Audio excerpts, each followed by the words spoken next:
What the One Pride? This is the Roar of the Lions UK podcast, the podcast where One Pride goes worldwide. My name is Anthony Fitzpatrick and I'm joined this evening by Ryan McCluskey and Hank. It is a Wednesday, that can only mean one thing. It is the college football podcast Sacra-Bleu State.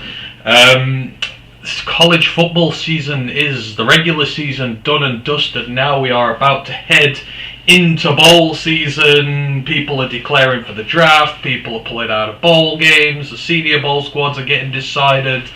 Action may have finished on the field for now, right? But still no shortage of intrigue around the college game at the moment. No, so we just had the awards handed out. They've now got until January to declare the underclassmen. Some surprising have stayed in the class.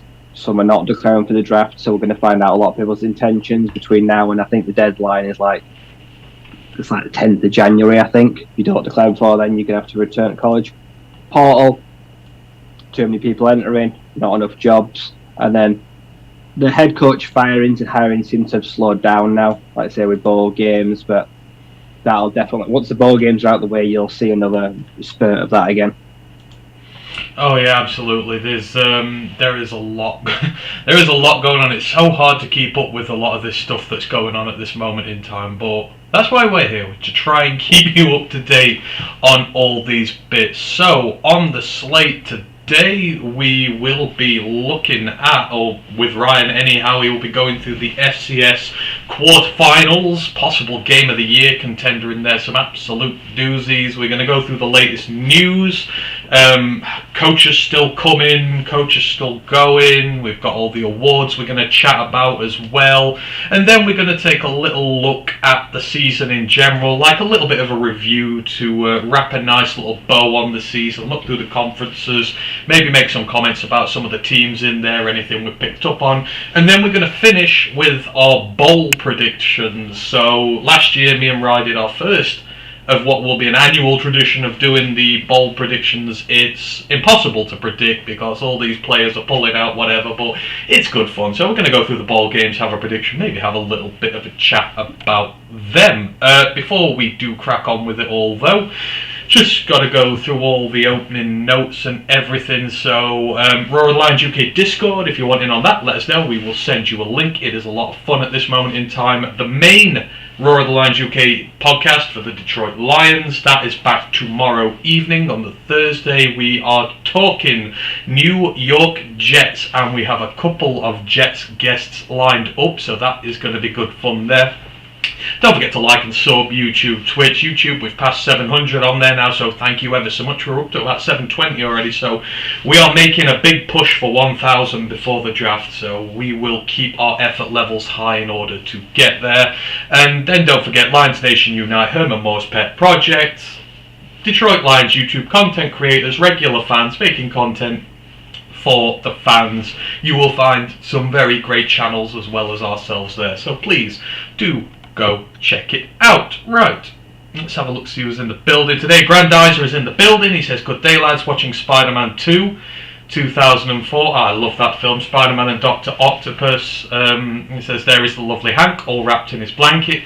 Yeah, we were just mentioning that before, and Ryan says he's not taking his blanket off in a week, or his hoodie, and he would refuse to put it on when he was first there, but he understands it's bitterly cold over here at the minute. It started snowing, the temperatures have plummeted, and he now understands that a jumper is in his best interest, bless him. So yeah, he's nice and wrapped up. Bill Collier's in the building, says go blue. I go blue. The playoffs will be happening at the start of January, so best of luck to Michigan in those. Right, let us get into the show, and we do have to start with this off with the really sad news that has emanated out of the college world this week, and that is of course the passing of Mississippi State head coach Mike Leach due to illness.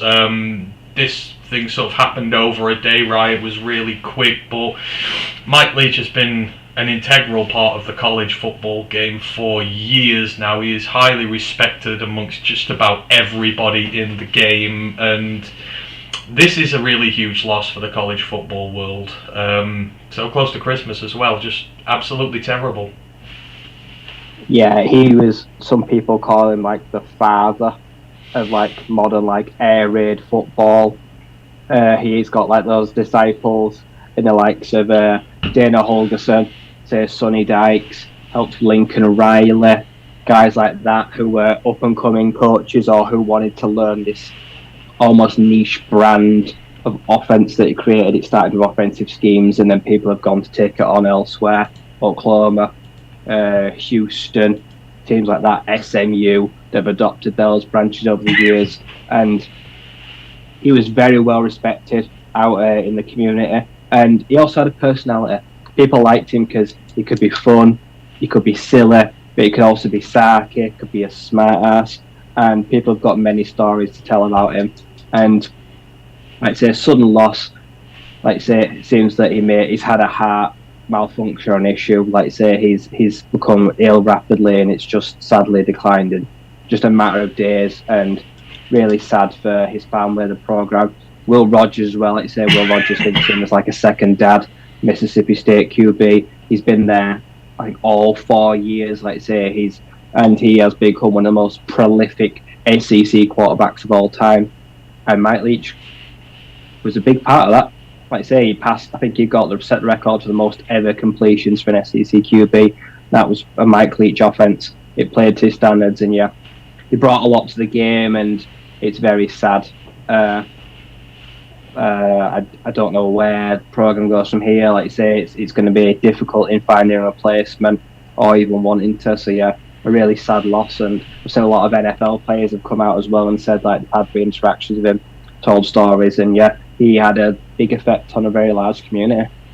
Yeah, and that's kind of the thing. That's kind of just how much you realise it meant to people, because you've seen it all week. Like you said, the stories coming out, everyone from former players to sports journalists who he would like take under his wing, give opportunities in their players, etc. So everyone who seemed to come into contact with him, he had time for, and he helped a great many people. So obviously, thoughts and prayers out to Mike Leach, his family, his friends, the entire Mississippi State community over there, and yeah, just awful news just to break there before Christmas. John Ball's joined us in the chat. Says, "What up, guys? What up to you? What up, Doe, to you, good sir? Thank you for joining us as always." Right. Let us move on to some action this week, and we're going to kick things off. I'm going to hand it over to Ryan. We're going to talk about the FCS Playoffs. This weekend saw the quarter-final stage of the competition roll around already, and possibly a Game of the Year contender out of this, and a few results we might not have seen coming as well. No, I was surprised definitely by two of the results. So, as you say, and then there were four. So, yeah, the FCS quarterfinals happened this year. We had a rematch from last year. Montana State. Oh, no, we've now got a semi-final this weekend that we had last year. So, we've had that set up. So, we've got two sides that are trying to flip the script to what happened last year.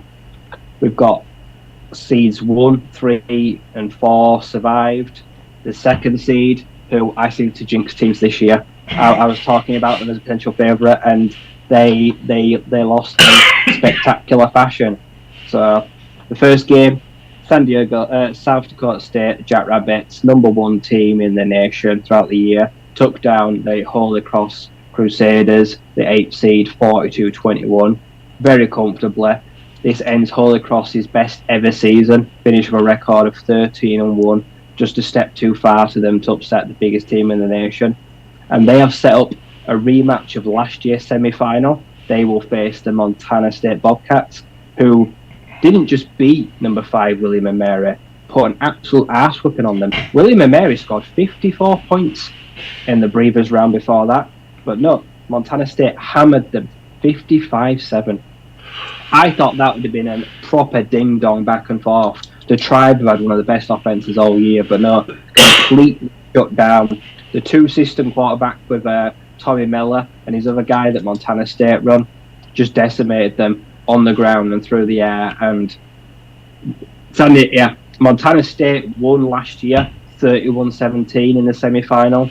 This semi-final is going to be fantastic because South Dakota State will want revenge for last year, and they've both got really high-powered offenses. So that's going to be fun to watch. And on the other side, so number 3, North Dakota State, fairly comfortable, took down their Sanford Bulldogs 27-9. Now they're worried because they are without Hunter Lupke and Isaiah McKenzie, I think. Their star backs, I think, are both injured or picked up injuries, and they will be taking on the Incarnate Word Cardinals, the number 7 seed. Took down Sacramento State, the Wasps, I think they're called, or Jackets, I think they got a name of that, 66-63. Highest scoring game, I believe, in the FCS season. Probably the best season score all year. And yeah, I backed Sacramento State to win the whole thing, but should have realised that UIW scored about 50-60 points in a round before. And this game was just fascinating. So QB Lindsey Scott Jr. accounted for 385 yards and 6 touchdowns for UIW. Sacramento State, though, funnily enough, outgained them on offense to 738 yards to 579, but turned the ball over 4 times. Sac State had to use 3 different quarterbacks, and between them, they threw 4 touchdowns and 2 interceptions. They lost 2 fumbles. So in the end, just too much time lost, too many possessions lost, and UIW were able to secure a historic win. Now, their head coach is still there, G.J. Kinney, but whenever the playoff run ends, he leaves, takes over to be a head coach of Texas State. So NDSU, they're aiming for their 10th title in 12 years. They are trying to get the perfect dynasty and trying to get double-digit title wins. It was just a phenomenal weekend. So we've got 1v4 and 3v7, and I cannot predict what will happen. That's it. We've got, I think, the best offense in the playoffs in Montana State, and NDSU have the best defense. I think NDSU are only conceding about 14.8 points a game. They are pretty nasty, but their 2 workhorse ground game guys are gone, and then Montana State are averaging at like 40 points a game coming up against SDSU. But the Incarnate Cardinals are trying to do what Montana State did last year. They made the final from the 8th seed. They're trying to make the final from the 7th seed, and they've gone a long way to do it now. So it's going to be fascinating. But I don't want to see the Dakota States. That to me just doesn't interest me. I'd love to see Montana State be Incarnate Word as a final. I think that would be 2 well-powered, high-powered offenses. So those are the 2 teams I really want to see come out of this. But it's been a humdinger of the playoffs, and it just really pushes the cause for expanded playoffs. The FCS has got 24 teams. Like I say, the FBS has survived with 4 for a number of years, but this just proves why expansion is needed, because it's just fun and it's just a big national stage, and it gives so many more teams to play for throughout the regular year to get into that, like say, that 11th seed. Like, it gives teams stuff to play for right up to the final week. So yeah, so next week we're going to know who's in the national championship, and the best 4 teams have got here that throughout the regular season and the playoffs. And that's the thing, isn't it? It's, if you do have an expanded playoffs, you sort of get into that mentality of the knockout aspect, the playoff games, and then all of a sudden teams can pick up steam and become very, very dangerous. So it doesn't always go to form when you've got more guys in there. I wouldn't be surprised if Lindsey Scott Jr., the Incarnate Word quarterback, whether they win or lose, I think he might enter the portal.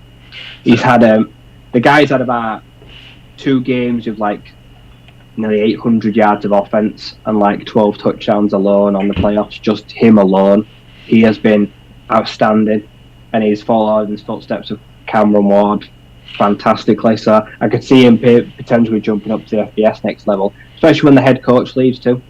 So you say you don't want to put the mockers on anybody, but you did say that whoever came out of the Montana State William and Mary game, you would consider them dark horses to reach the final. Is that still an assessment that you hold? Come on, I'm going to get an answer. I want you to get the mockers wrong every week. Do you reckon it can be a Dakota-less final? Yes, I think Montana State can do what they did last year to South Dakota State. Like I said, to drop 55 on William and Mary and only concede 7 when they tried one of the best offenses. They're playing some of the most balanced football right now in the playoffs. and I think they can do what they did last year again and upset South Dakota State Jackrabbits. And then Incarnate Word are just scoring so heavily, and NDSU have got a lot of injuries. I didn't think they looked that good. I think Sanford their run game really is their bread and butter. And if Hunter Luke and Isaiah can't go, or one of them struggles, they're 2 workhorse back, and then Lindsey Scott Jr. just does what he does, you could get a blowout. So the Cardinals and the Bobcats could very much have a shot at making the final, and that would be a fascinating game. Yeah, I'd love to see that. 2 of the outsiders to try contest for the title. Yeah, Sanford were awful. If that was a half-decent team that North Dakota State came up against, I think they would have lost. They didn't look great, but I mean, how impressive are Incarnate Ward? The head coach is leaving. GJ Kinney is still there. He's sort of splitting duties at the minute. He's between Texas, he's between here, but to go on the road and drop a 60 burger in a situation like that with the head coach flux and everything, that speaks to them as a team, and the head coach, fair dues to him for staying there and seeing the job out, and the team themselves. It's impressive what they're doing given the circumstances, because that Sac State side you were all over said they were very impressive, and to be honest, they were, but Incarnate Ward just proving everybody wrong. Their defense needs to buckle up though. Yeah. It's conceded like 120 points in I think in that game and the round before. I think they've had to come from behind and hold on for 2 60 burger wins. That's not going to fly against one of the best defenses in the nation. So if they can't fix that, they can't win. Their offense will do fine, but their defense needs to buckle up. So it's going to be interesting to see. They're a very unbalanced team, and they're coming up against the biggest powerhouse college football may have ever seen. So one of them's going to have to give. Oh yeah, absolutely. I mean, there were so many chances for Sac State in this game. The thing that comes to mind, I think it was 14 apiece, and one of the wide receivers of Sac State, he was on the 3-yard line, miles of space on his own, ball came straight to him and he just dropped it. It is one of the worst drops I've ever seen in my life, and he had a walk in to the end zone, and I think they turned it over on downs because of that in the end. It was just game of... And the head coach and defensive coordinators have left. This week, Sac State's head coach and defensive coordinator have both left to be head coaches elsewhere. So that's not a good way to crash out and then lose 2 coaches. I think one of their key players entered the portal too. Either they're running back or their QB, one of them. So they've blown a huge chance. Like I say, I should have seen this coming, because against Richmond in the last round, they were down 17 points and rallied to beat them in the end, but started really poorly, so I shouldn't have backed them. But yeah, the FCS, their playoffs, they are amazing at this moment in time, so if you can check them out, do. And I believe the semi-finals are this coming weekend, aren't they? I think it goes week by week, so. And then the finals in January. That's where they take a bit of a gap, isn't it? So yeah, FCS playoff semi-finals coming this weekend. Check them out if you can. It will be... Some of these teams look really good. Right, let us move on, and we will drop down into the news now. And, well, sticking with the FCS, really coming into the news, we talked last week, right, about how Austin Peay were making plans to move up to the FBS by 2025. Well, it turns out that they might not be alone. Some real big news dropped during the week. We might not just be getting a new team in the FBS, we might be getting a new conference. There's been talk now that 9 teams from let me get this right, so you have the members of the WAC, which is the Western Athletic Conference, and members of the Atlantic Sun Conference in the FCS. So these teams: Stephen F. Austin, Abilene Christian, Utah Tech, Southern Utah, Tarleton State, Austin Peay, Eastern Kentucky, Central Arkansas, and North Alabama. They are grouping together as a group of 9 who are planning to submit plans to be a football-only conference, but in the FBS. So if that is approved, you would then have 11 conferences, and you would have the independents as well. So technically 12, although one's not really conference, but still, get what I mean. Surprising news, Ryan. Don't think there was really any chatter about this happening. How would you feel about the prospects of this new 11th conference and the teams involved in it? I have very mixed feelings about this. Half of the teams in it, I don't think are very good. So Central Arkansas, Abilene Christian, Stephen F. Austin, Eastern Pay, I can kind of get by it. They've played some FBS sides recently in the last few years, and to credit, they've done okay. But then like the North Alabamas, the Tarleton States, it's a hell of a jump. And then to just create a new division for them, it's groundbreaking. I've seen they're going to have to go all the way to the NCAA Board of Approval because there's a lot of rules that stop this, and it's never been allowed to just have like just an FBS and then create a conference for them. Logistically, where are they all? They must all be around the country. So they must be at every point in the country unless they're all regionalised. So there's a lot of logistical issues. And then how are they going to schedule it? I'm guessing they'll want to play each other majority of the time and then get some FBS sides. But it makes sense from a money side of view.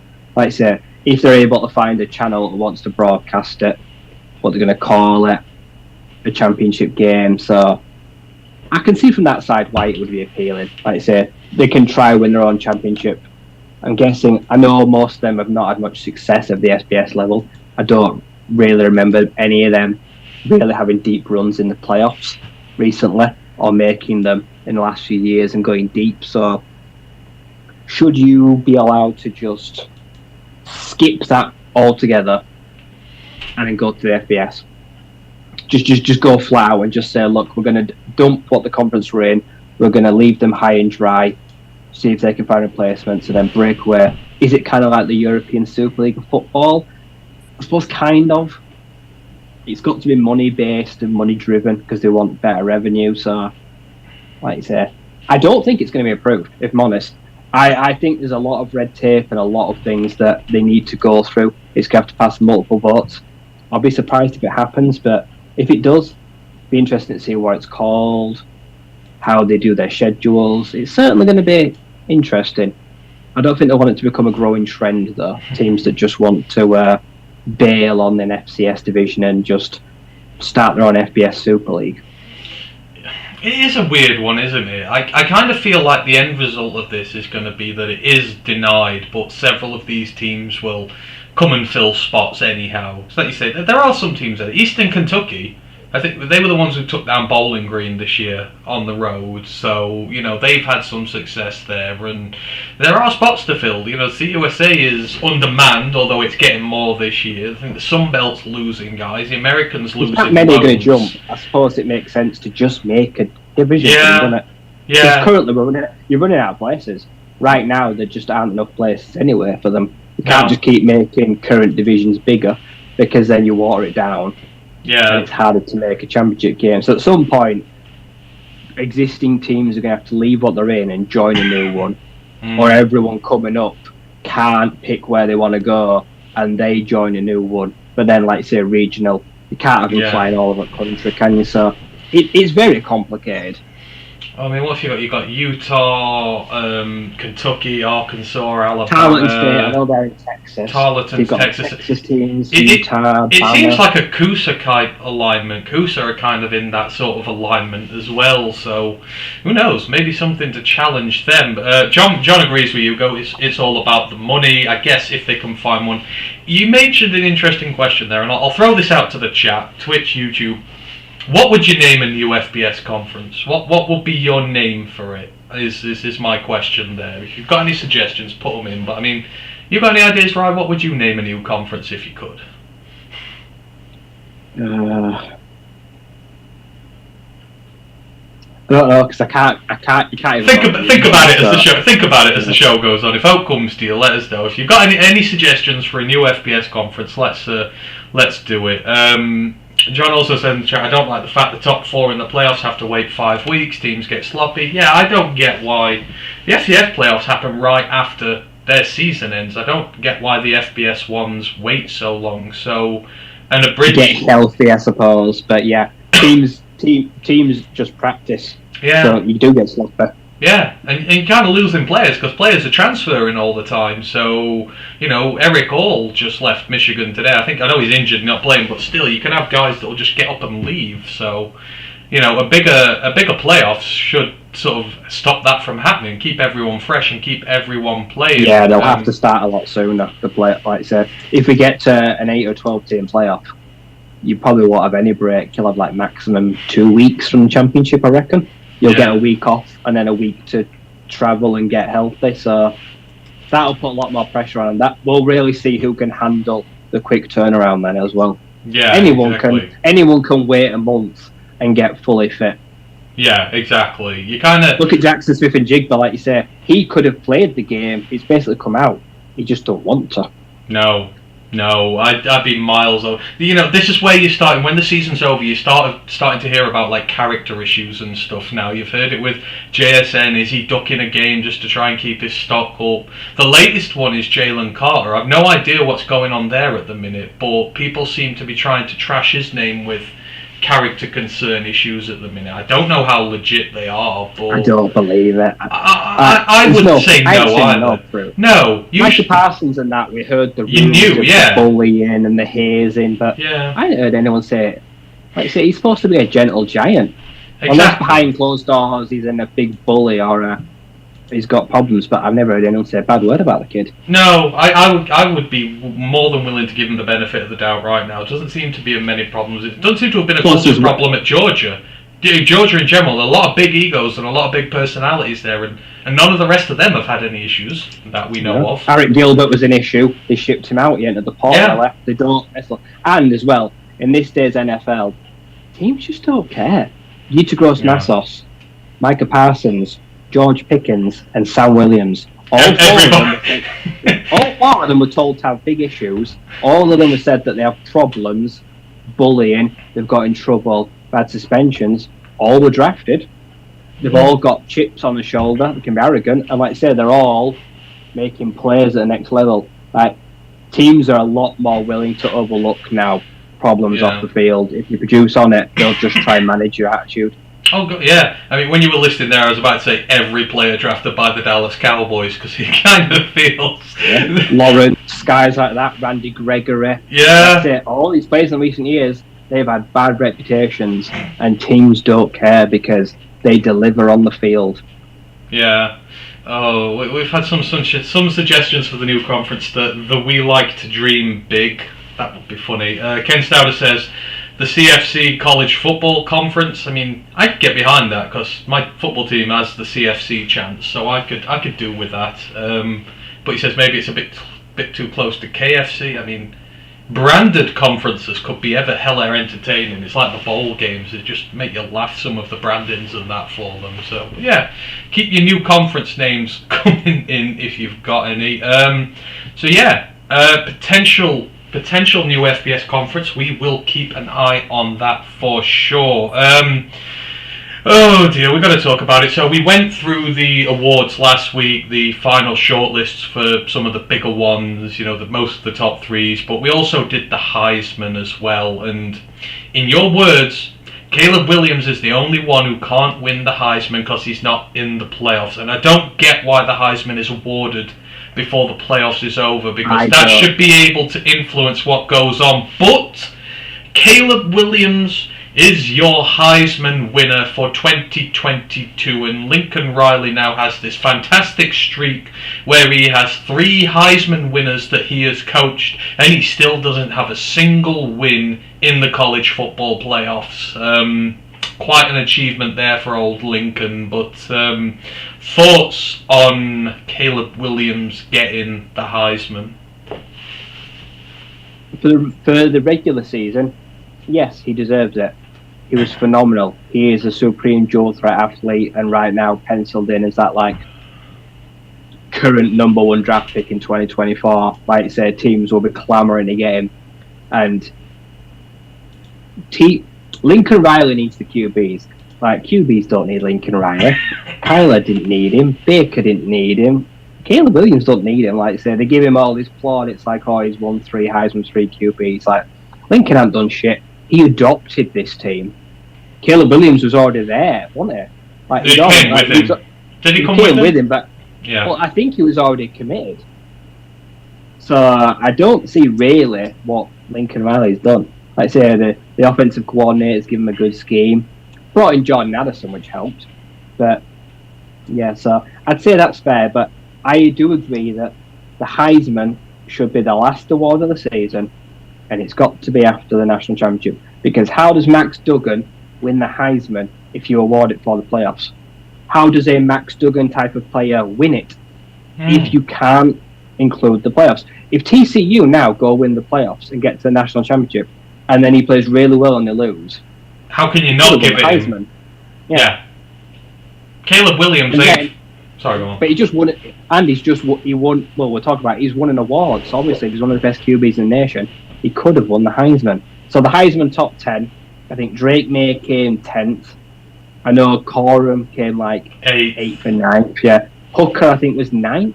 And then Bijan like 5th. And then say these 4 QBs. So it was interesting. Like I say, it was low for Drake May, but I'm guessing he'll have plenty more opportunities if he picks the right team. But yeah, I suppose you've got to put an asterisk next to it. It's a 13-game Heisman, isn't it? They don't include the playoffs. And Caleb Williams, despite tossing picks in the championship loss, was hurt. Did try to play through it, but yeah, I suppose through 12, 13 games, he was the most deserving winner. Stetson Bennett, he's funny because I would have given him no chance before the playoffs. Like I say, because he's had such a cushy roller coaster season where he's like missed 4 quarters. If he'd have won, I'd probably be more upset.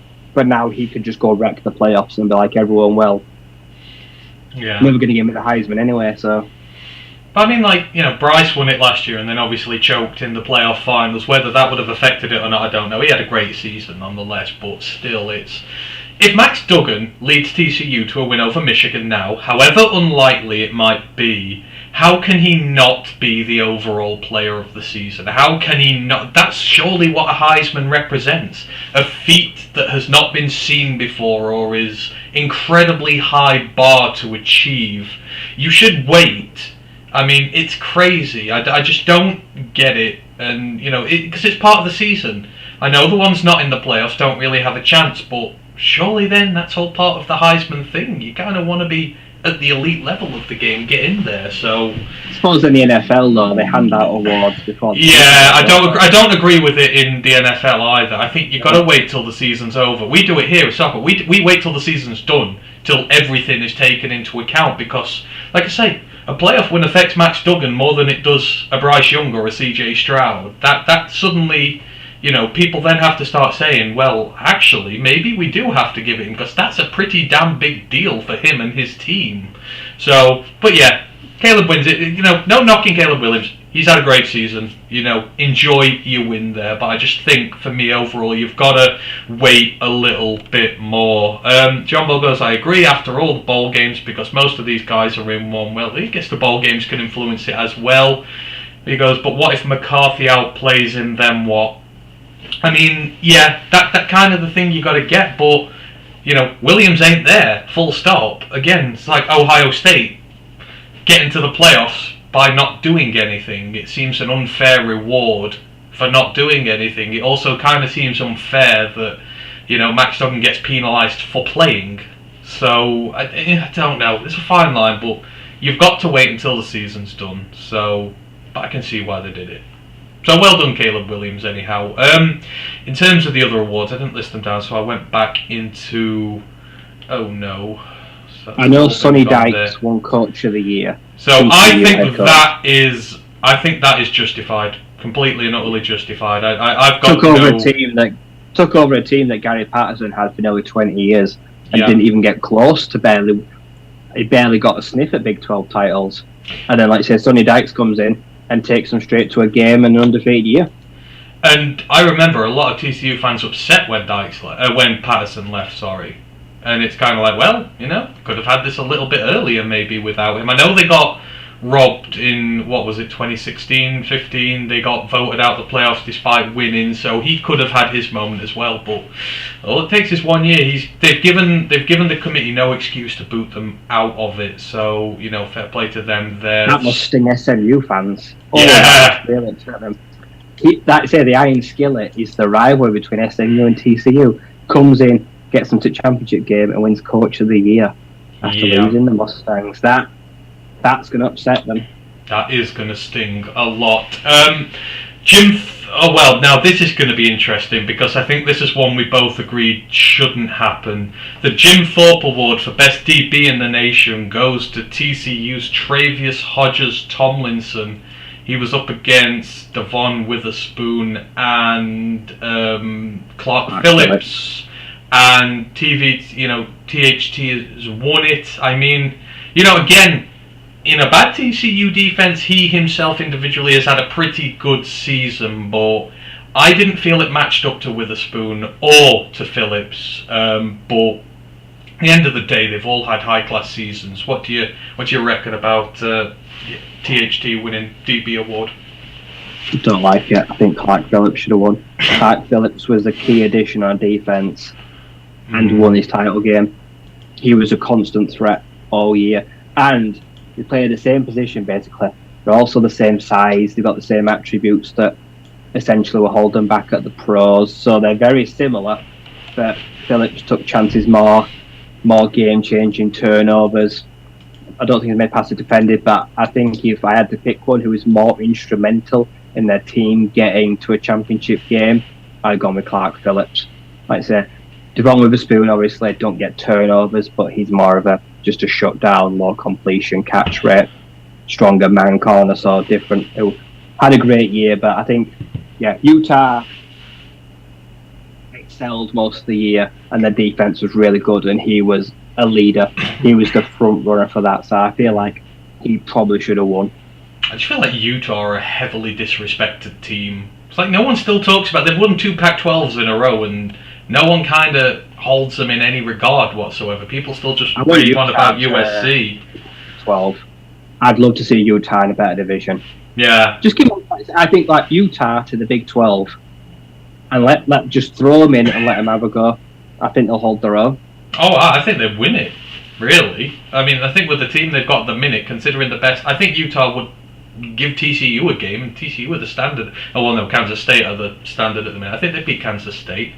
Right, moving it on, and one that at least you don't have to get mad by. We'd have had a proper Ryan's rants today with this one, but the Biletnikoff. We were worried that that Hutch from Iowa State would get it, but no. But I don't know. The winner, Jalen Hyatt of Tennessee, obviously he's had a cracking season. Him and Hendon Hooker have destroyed the SEC as a pairing there, so he is a worthy winner when all is said and gone. But do you agree with him beating the other two out? Yeah. I want over the moon with the candidates, but I can get behind him.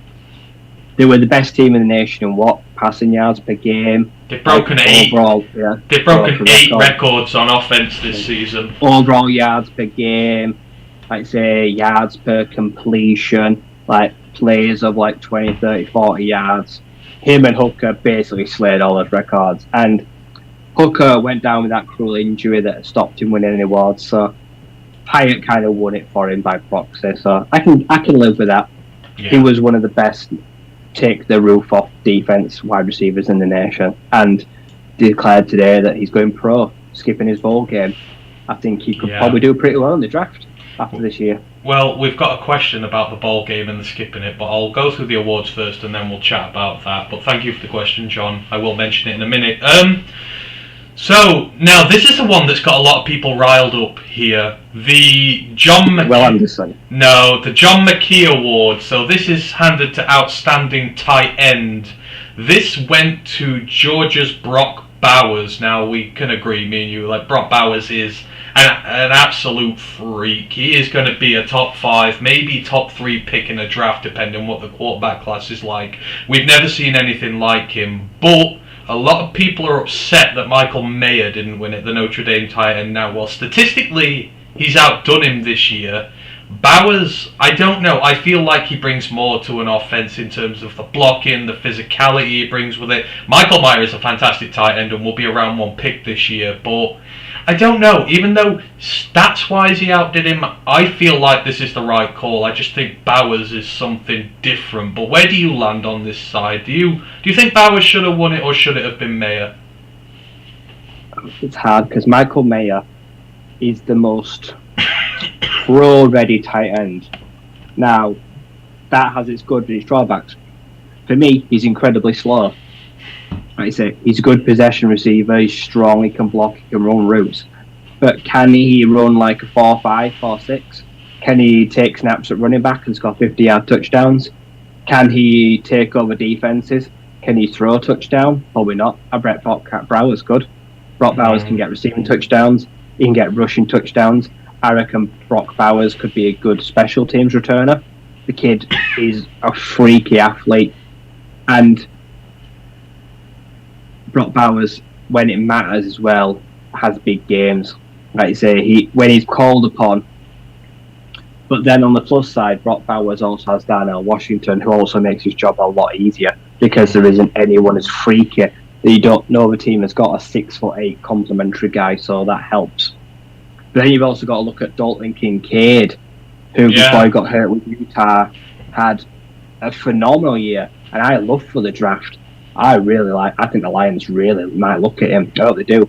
So I think Brock Bowers is a fair winner when you look at the game as a whole. If you're looking at just the best tight end, I'd say you can probably make the case for Mayer. But I think Michael Mayer's ceiling is lower than Brock Bowers, but his floor is higher. So I think Brock is a deserved winner. And Brock, like I say, we've got to remember as well, he's just a sophomore. Yeah. Michael Mayer's a senior and been doing this for a long time. Brock's burst onto the scene and has still got a lot of room to grow. Yeah. So it's hard. If you put them in opposite offenses, Michael Mayer probably does just as well. But I think Brock Bowers probably struggles. I was about to say, do you reckon that's kind of factored in? Because obviously Notre Dame have had some really bad losses this year, whereas Georgia, again, have run the table and won the SEC. Do you think that was kind of like the deciding factor? They've said, both of them have had amazing seasons, but Georgia have looked dominant with him in there, whereas Notre Dame have struggled on their offense a bit as well, and that kind of was the deciding little bit between them. Yeah, they've taken into fact who Brock Bowers has done it against and probably said, yeah, he's played better teams, better defenses, and Michael Mayer has done it against lesser defenses and not won games. So they're hard to compare. Like I say, there was 3 people that could have won it. Yeah. And they've gone with their favourite. They've gone with the darling sweetheart. But if I had to pick who do I prefer, Brock Bowers or Darnell Washington? I prefer Darnell Washington. I think there's nothing he can't do that Brock Bowers can do. No. He's bigger, he's stronger, better in the red zone as well. Just not as athletic or fast, probably. So, yeah. And he's kind of, a well-kept secret now because everyone's just looking at Brock Bowers. So maybe it's going to be a case of he just goes completely under the radar. But this tight end class looks great this year. You talk about those 3, but there are many other deserving guys in there as well. I know one of the big draft analysts, I can't remember who, but he said he had first-round grades on 5 tight ends, and I think top 2-round grades on 9, and it's like, Jesus. Yeah. So the tight end class is loaded this year. Could have an effect. Yeah, he had Musgrave, Michael Mayer, I think Laporta, Kincaid, Darnell Washington, someone else. I think he says they'll go in the first 2 rounds. Yeah. And then like 3 more as well. See, yeah. I could barely name 9 tight ends that I think could go in the first 2 rounds. So I've seen a lot of them. I like tight ends. Yeah. So we'll see. It's a class to have them there. Got Shoemaker. I think that was one of the other ones. Shoemaker. Yeah. I can't remember who the other 2 were. No, I can't off the top of my hand, but I know that there are a lot of good tight end prospects this year. Again comes up with another suggestion for the new conference. SCAR, the Southern Conference Athletics Resource. I like SCAR. That's a contender. That is. I'd go for the SCAR conference. It sounds aggressive and scary and lots of good stuff in there. We'll take that. It goes, is there an award for best blocking tight end?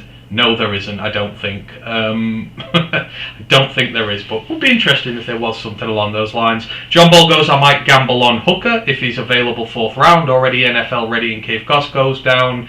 Hendon Hooker's going to be a really interesting case point for the draft. You just don't know at the minute. Like you said, he is potentially NFL ready, but people say he's a system guy. I think that's a load of rubbish, and the injury, the age will affect him there, but I can't help but feel that someone is going to get a steal when it comes to him.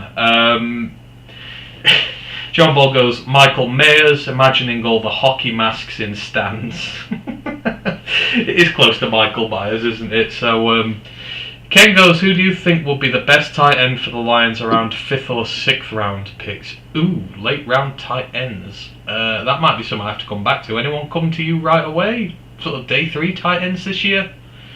I'm just trying to think at this point. Someone like Sam Laporta. I think they'll probably go in the 3rd or 4th round, maybe. That's it. There might be a depreciation in value with so many good guys around this year. Because tight end is not, important positional wise. Purdue tight end. Oh yes. Oh God, I've forgotten his name. Durham. Yeah, Durham Payne, is it? No, is it? Yeah, Durham Payne. He's solid. Blake Whitehead, Wake Forest. There's some good late round guys. Yeah. And there's a lot of FCS guys as well. Like everyone talks about Tucker Kraft, the South Dakota State tight end, but people think he could go in the 1st, 2nd round, which I just can't say right now. See, Joseph Austin says Kuntz, but Kuntz was one of the ones who had 2nd round on him. The FCS guy, is it Kuntz? Charlie, who's the? Tucker Kraft, I don't know. Oh no, it's Tucker Kraft I'm thinking of. Tucker Kraft is one of the other top tight ends, but I've not really seen much of him, so I'll have to see. Lions don't have a 5th, do they? Don't think so. They have 2 firsts and 2 sixths, a 7th, a 2nd, a 3rd, 2 seconds, a 3rd, and a 4th. So, why do we have a 4th? I'll have to double check. We've got 8 picks, I know that much, and we've got 2 in round 1 and 2 in round 6. I think is the dealio. Where was I there? Losing my track. Awards we were still doing, so we'll move on from tight end. Didn't we give the 4th away with the Hawkinson? Didn't we trade round? Oh yeah, we did. We gave the 4th away for Hawk, and that goes to the 2nd. Yeah, you're absolutely right there. I'll have to get an updated list of them, but I know we've got 8 picks altogether so far, and 5 of them are in the top 60, so going to be a lot to enjoy there.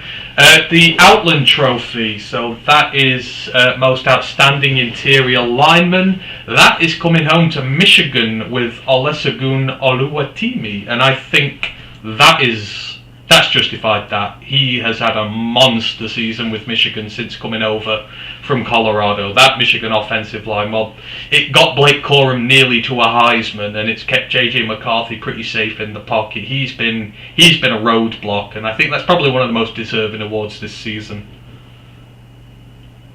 Yeah, him, the Michigan safety, the Minnesota, is it the center? Yeah, he's been good. Yeah, double barrel name. John Michael. Oh yeah, I know. Barrett, something like that. Yeah, no, yeah, he was a deserving winner, but yeah, there was a lot of good interior linemen this year. Yeah, but very, very good for him and for Michigan. I think he declares this year, but I could be wrong. I think him and the Minnesota guy are both declaring. There could be some good centers in the draft this year, but thankfully we still don't need one because Frank Ragnow kicks ass all over the place. Okay, we'll talk about it. Best defensive player, the Nagurski Trophy. It went to Will Anderson, and this kind of feels like it was based on... I know his stats are pretty good this year, but this has been a very good year for defensive players. The first round of the draft is going to be loaded with defensive players this year.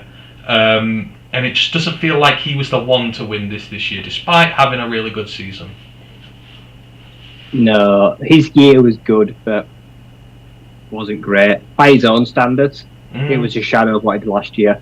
Foskey, Jared Verse, Tyree Wilson, Porter Jr., guys like that. Witherspoon, Jack Campbell, Trenton Simpson, Ivan Pace Jr., the Bowling Green defensive end.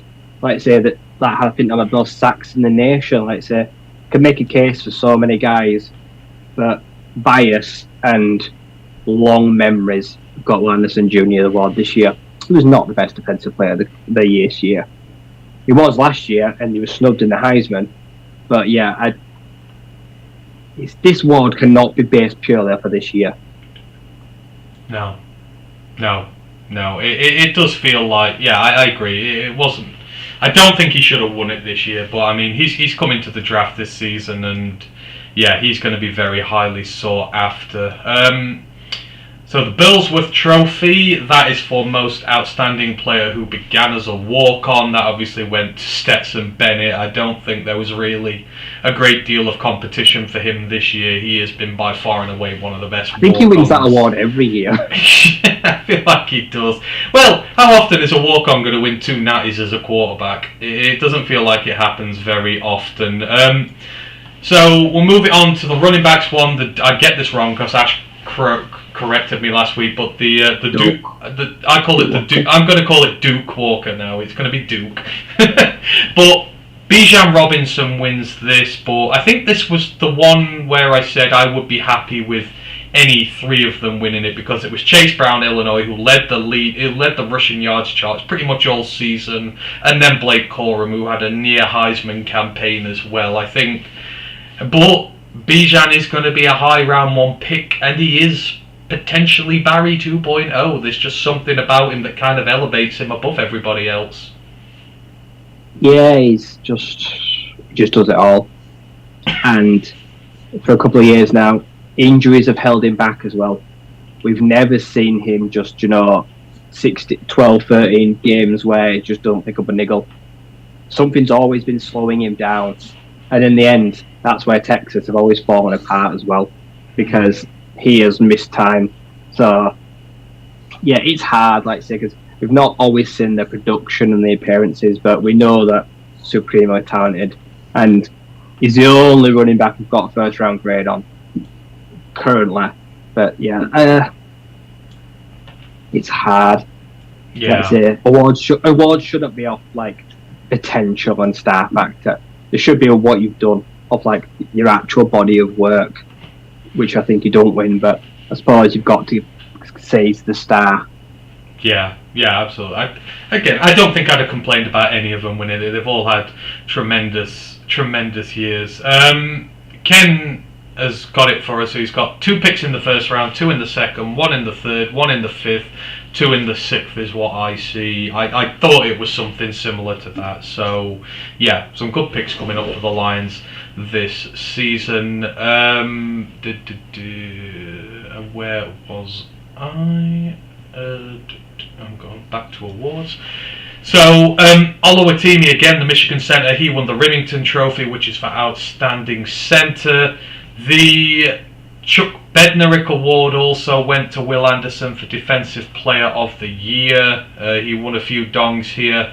Max Duggan won the Davey O'Brien Award for Best Quarterback, and you kind of feel he's missed on the Heisman, but he deserves something for this year for how he's played. I mean, he came into the year, the questions were there about the passing. Could he do it? Was he just a running guy? And he's kind of emphatically answered those questions, and I feel like that one is deserved for him. Yeah, I don't know. It feels like a pity award. Like, yeah, I get it. Because if Caleb Williams wins Heisman, so why is Caleb Williams not won that? It doesn't really make sense when when 2 quarterbacks win different awards. Like, it's odd. Like, so what makes Caleb Williams not the best QB in the nation, but the best player in the nation?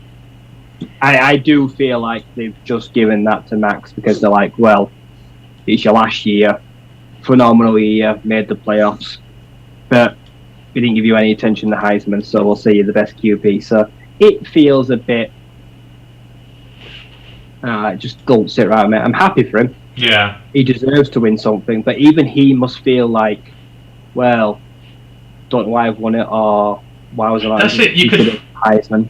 You could flip it, couldn't you? You say, well, why did Williams not win it if he won the Heisman? Well, why did Duggan not win the Heisman if he's won Best Quarterback of the Year? You don't know which way it's going, and And it was very untasteful because, you know, when at the end of the season, Duggan, he was really upset in his final press conference, they won the Big 12 and that. Did you see Caleb Williams quote tweeted that and just laughed at him? And I thought, you were a real dick for doing that. I know it's a thing, but everyone. I kind of hope that he almost Spencer Rattlers in a way, because I feel like that's uncalled for.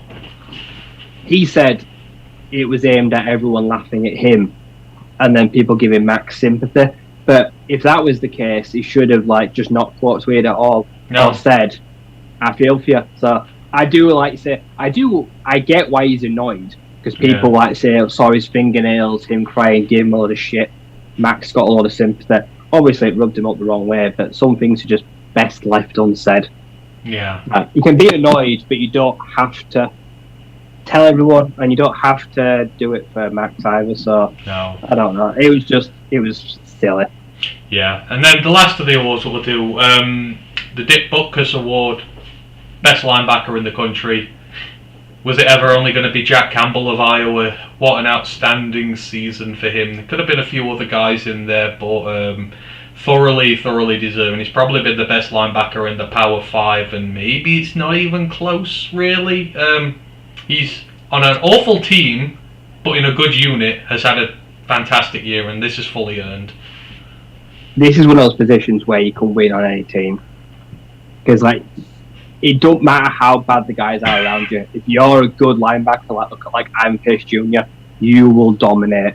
Even if the team events around you is not great, you literally get a chance to tackle guys run at you, and you can get after the QB. So you can do what you want on a bad defense. Yeah. And Iowa's defense is really good. The team's not good, but he is the leader of a really good, solid unit, and he is very coveted in the draft as well. Like I said, there's guys saying he might go in the end of the first, which probably would be fair. I really like Jack Campbell. I don't know how it translates to the next level. Like I said, Leo Chenal, Chad Numa, big-bodied guys have had their struggles in their rookie years, and I don't know how they'll do, but I feel like Jack Campbell's got a chance to go where they did in the start of the second. He'll probably body himself like that. So, yeah, thoroughly deserved. And Iowa loses another key piece. Yeah, I mean, we all know that if you want to go and find good linebackers in the middle of nowhere, go to the Big 12, because, that's what we did last year. But yeah, Campbell's going to be an amazing player, I reckon, and a lot of Lions fans are going to mock him before the draft, so he's someone you're going to hear a lot about, and we actually do have a request to do a scout report on him, so we will do. We're going to do all the player development stuff after Christmas, just going to tone it down before then we're going to come back and go all out towards the draft. So that's it for the awards. There's a few questions that people have put in that I just want to discuss before we crack on with the news. So Grandizer goes, do you lads know why Phil Jurkovic transferred? His stock was dropping. Obviously Phil Jurkovic, former Boston College quarterback, who I believe went to Pittsburgh to replace Keaton Slovis, who has gone into the transfer portal as well. I mean, I feel like Grandizer's answered his own question there. His draft stock's dropping because that Boston College team is trash at this moment in time. And I guess at Pittsburgh, you've just had Kenny Pickett, who they elevated to the first round despite him being quite old. Jurkovic is coming to the end of his college career. Is this why he's transferred? One last hurrah to try and recover the draft stock he lost last year? Yeah, and his best target, Zay Flowers, is gone. He's got a draft. His O-line this year has got him murdered. It's had so many injuries, and he's really struggled. And to be honest, in all the times at Boston College, really has not achieved anything. Like I said, they've not gone anywhere underneath him, and that's even when he played really well. So he needed a change of scenery. And Pittsburgh, not a bad team. Some okay receivers, some linemen, fairly well coached. It's going to be a big ask for him to get back to where it was in just 1 year. Draft stock has taken a huge blow, but I will say, in his defence, most of it's not his fault. Through injuries and not getting support and a bad O-line, I don't think you're not going to get many great offers. No, I don't think in a year's time anyone's going to be like, well, he had a resurgent year, let's take him in the first round. I just can't see that ever happening. No. And I mean, Pittsburgh's about to get rinsed by the draft as well. I mean, Israel Abanikanda, he's going to the draft. He's kind of held that offense together this year. On the defensive side, I think both Chansey and Savossier Dennis are both coming to the draft as well. So that's their D-line getting gutted, which is the big strength on that team. So they are going to have a lot of pieces to replace next season, Pittsburgh are. So we'll see how Jurkovic does there. But yeah, Grandizer, I think it's to resurrect his draft stock. That Boston College team is not good, and he's probably got 1 year left before he has to declare. So that's why he's done it. The other question I had, and John Ball's just reposted it. I did remember it, John, but I was just about to come to it now. Because this is a debate that's been happening more in recent years. Players opting out of bowl games to protect their draft stock. Two big sides of the opinions here. So one group, the players, obviously they're protecting themselves because how many injuries have sort of banjaxed a player's draft campaign through getting injured in bowl games. There's been many examples in recent years of guys getting hurt and it affecting the draft. But on the other side, it shows the commitment and willingness to your team to see the college career out, to sort of close the chapter rather than just walk away before it's all said and done. And some people look at it as a character trait, stay until the end means that when you come up to the NFL you're going to be just as loyal to your team up there, and vice versa. Or you're just going to walk out because you did on your college team. Where do you fall on the debate here? Guys opting out the bowl games, are you sort of a bit on both sides? Can you see both views, or are you with the players or the teams? I'm with the players. Like, you've got 40 ball games, 30 of them are absolutely pointless, and they're crap. Like you say, they're gimmicks, they're novelties, they're just money makers. The scores are irrelevant. You win a little bit of trophy, no one will ever remember it. But if you get hurt, or if you tear your ACL, like saying you're like a first, second round prospect, and you end up having to come back for a year, or you go in like the 4th, 5th round and you lose millions for a gimmicky game like the Idaho Potato Bowl, no chance. Unless you're in unless you're in the playoffs, right? I do not agree with missing the playoffs. No. Jackson Smith and Jigba, I would not miss the playoffs because I don't have him as a first rounder now. I'm not sold on him. I feel like he could have had a good playoffs and been the first QB wide receiver off the board. Could have been a top 10 pick. But any bowl game, even like the Rose Bowl, like say anything that's not like say the playoffs, I don't care about. They're just. I mean, the New Year's Six Bowl. I mean, they're the bigger ones, aren't they? I mean, they're the bigger ones. Anything outside of that, they're just irrelevant, and I wouldn't even think about it. And most 99% of teammates now, especially with NIL and money and deals and that, understands that you have got to go get the bag when you can get it. Yeah. And a good teammate will not think any less of you if you bail. I was about to say, if you're the starting QB and they go now ball game and they get absolutely rinsed because the backup's shit, a lot of them will be like, well, do you know what? He did what he had to do in his own best interests. I mean, and that's the way you got to look at it now. I mean, who was it last year?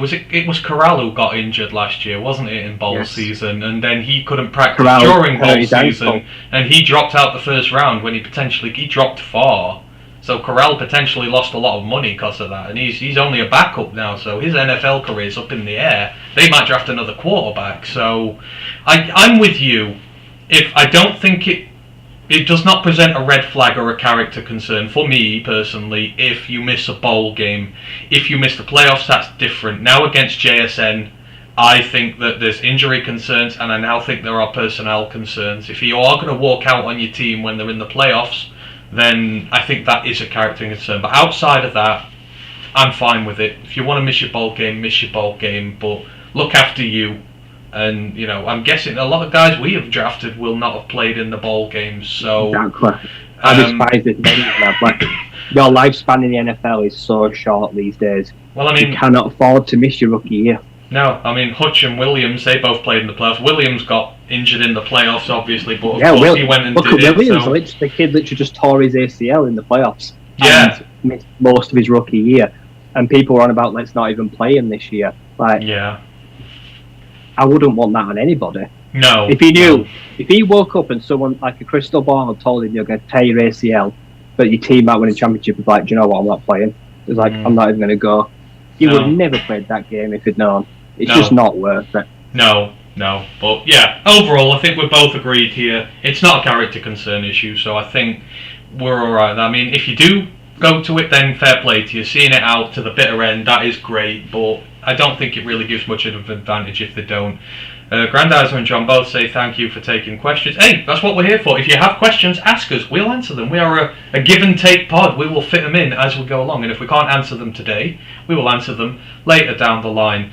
Joseph goes going to watch the Fenway Bowl for the fights. Absolutely. We're going to talk about the bowls in a bit because me and Ryan are doing a bowl predictor, so we'll mention that when we get to it. Right, we're going to move on with some news here. Big Aries has joined us on Twitch. Thank you for joining, Big Aries. If you've got any questions, just drop them in. God, we've not got very far through this. So the end of the regular season in college football finished this week. We obviously had the last game, the Army-Navy game, where the banging uniforms come out, but not necessarily the prettiest football in the world. And let's just say this was a very unpretty game to finish off the season. It was Army won in double overtime, 20-17. Heartbreak for Navy. It was 10-10 after regular time. Both teams then went and scored a touchdown like it was no problem in the first part of overtime, and then in the second overtime, Navy fumbled it on the 1 yard line. I can't remember the poor guy's name who did it, but I felt so sorry for him. They fumbled it, Army recovered. All they needed was a field goal to win it, and they hit one from 39 yards, and that was it. The uniforms were certainly a lot better than the football on the day for this one, whether I watched this and I was kind of like, yeah, maybe shouldn't have. Yeah, you know, most of the Army-Navy games are pretty bad. Yeah. They're not exactly a brand of football that everyone likes to watch. And when they go against each other, like they say, like with magnets, opposites attract, and two sides repel each other. Well, two sides that play like triple option smash mouth football don't look great. Like I say, it's difficult. Like I say, there was one passing touchdown, like I think you can play like one pass for like 25 yards, and it managed to be a score. And then the rest of it was just runs. Hand off to one of 8 different guys and runs and defense, and yeah. And sad way for the Navy head coach who resigned. I'm not even going to try to pronounce his last name. But I'll do it for you. It's been 11 years. What that was such a way to lose. I was going to segue into that actually, because I was going to start going into the head coachings, hirings, and firings after this. But it just some of the bits in that game. Army won this game. You know how many yards they got per play? 2.42 yards per offensive play, which is 0 percentile. It's literally the worst you can do. They had 143 yards of offense in the entire game, compared to Navy's 284, and Navy were averaging 4.5 yards per carry, so double the offensive yards, double the yards per play, more plays, 9 yards better average starting field position. Navy started at their own 34, Army at their own 25. I mean, both teams' defense stop rates were over 80%, which are understandable there, but I mean, literally, Navy had every aspect of this game won. Overtime. Navy should have won that. Navy should have won. And, like say, that one result cost a head coach's job, because if you win that game, you don't lose your job in the service academies. And that is going to segue into the coach hiring and firing section. So Navy have told head coach Ken Neomatololo that he will not be returning next season. He has been in charge of the service side since 2007, so 15 years with Navy for him. He has had a lot of highlights in his time in charge. In 2008, he had an upset victory in Winston-Salem over number 16 ranked Wake Forest. He beat them 24-17. It was their first victory over a ranked team in a quarter of a century, and they shut out Army 34-0 that year. Other highlights he's had: he defeated Army in each of his first 9 seasons in charge. So he went from 2007 to 2016 beating Army every year until they finally lost in 2016. It ended a streak of 14 wins in a row for the midshipmen, which is the longest winning streak for either side in the rivalry. He has won the Commander-in-Chief's Trophy, which is the trophy done between Air Force, Army, Navy. He won it in 2008, 2009, 2012, captured it outright in 2013, outright in 2015, and he's won it once since. He has 6 altogether in 15 years. They had 9 winning seasons during his first 10 years as head coach. They've played in 9 bowl games during his tenure. They won the 2009 Texas Bowl, 2013 Armed Forces Bowl, 2014 Poinsettia Bowl, and the 2015 Military Bowl. He also has the distinction of being the only, or I think he's one of 2 Navy head coaches who has defeated fierce rival Notre Dame in consecutive years. He beat them in 2009, he beat them in 2010. It was the first time it had been done since the 60s. They also beat Notre Dame in 2016, so he has 3 wins over Notre Dame. That rivalry is coming over to Ireland next year, so we will get to see that in the flesh. He won the ACC West 3 times in 2015, 2016 and 2019. He won ACC Coach of the Year all 3 of those years as well. And this is a team where Navy don't allow their seniors to play a 5th season. They're the only service team that do that, so he's constantly without his best and most experienced players because they're not allowed to come back for a 5th year. And they project to return 18 of 22 starters next year, so you kind of feel like this was a team that was growing a little bit maybe under him, but maybe he was a victim of his own success. Last 3 years, they've only had 4 wins per season, and Navy have decided that enough is enough. I mean, that would usually be decent for a service team, but because of the early success in the early and middle parts of his tenure, this has not been as good as usual. The way they did it was very questionable, though. They fired him right after the game when he was on his own in his office, and I think a guy who's been somewhere so long and has brought such success to them over time, although it might have tailed off in the last few years, he deserved a lot better than that. Yeah, not a great way to go about it. It's difficult with these things because the way I look at it from outsider is I think it's one of the least desirable jobs in football. I would not want to coach a service side. Football is not a priority. Can't get recruits. Ain't got any money. Like say, no one wants to come to you to play football because the brand's not very good and you've got the least chances of going pro. Because one, you have to actually ask for permission. Because you're joining the Navy to leave and go join and go into military active service. So just getting to being a pro is very hard. Like you get very little attention. So with what he's done with them in those 15 years, has been pretty remarkable. Yeah. Army, Navy, and Army can't ever compete with Air Force because Air Force win a lot more games, but that's because they're in a conference where they can win a championship and get better players. Their football team is just generally, I think, taken more seriously. They take football more seriously, despite also being an academy. So I think it's time for them to buckle up and follow suit and take football more seriously. And if that means joining a conference, then be more lenient with the rules, like say, let seniors come back. For the state of the game, because like say, Army and Navy lost interest, like I said, the last few games haven't been great. I can't keep watching a game just to watch the uniforms when I know the football's not very good. No. I think it says a lot about the state of the rivalry right now. So he's left the game, he's left Navy, like I say, way better than they've ever been when he found them, but I don't know where they go from here. Don't go get another guy and do the same thing again for 15 years, because you're just not getting anywhere really long term. No, absolutely not. But I fully expect to see him in a job next season, though. I think someone will take him on. I hope someone gives him a real football job. Yeah. Properly backs him. Give him some kids. Like I say, because give him some proper, boosters, scouts. Because like I say, I imagine he might find it difficult to recruit because he's never really had to. No. It's kind of just been giving kids that enlist and come say, I want to play football.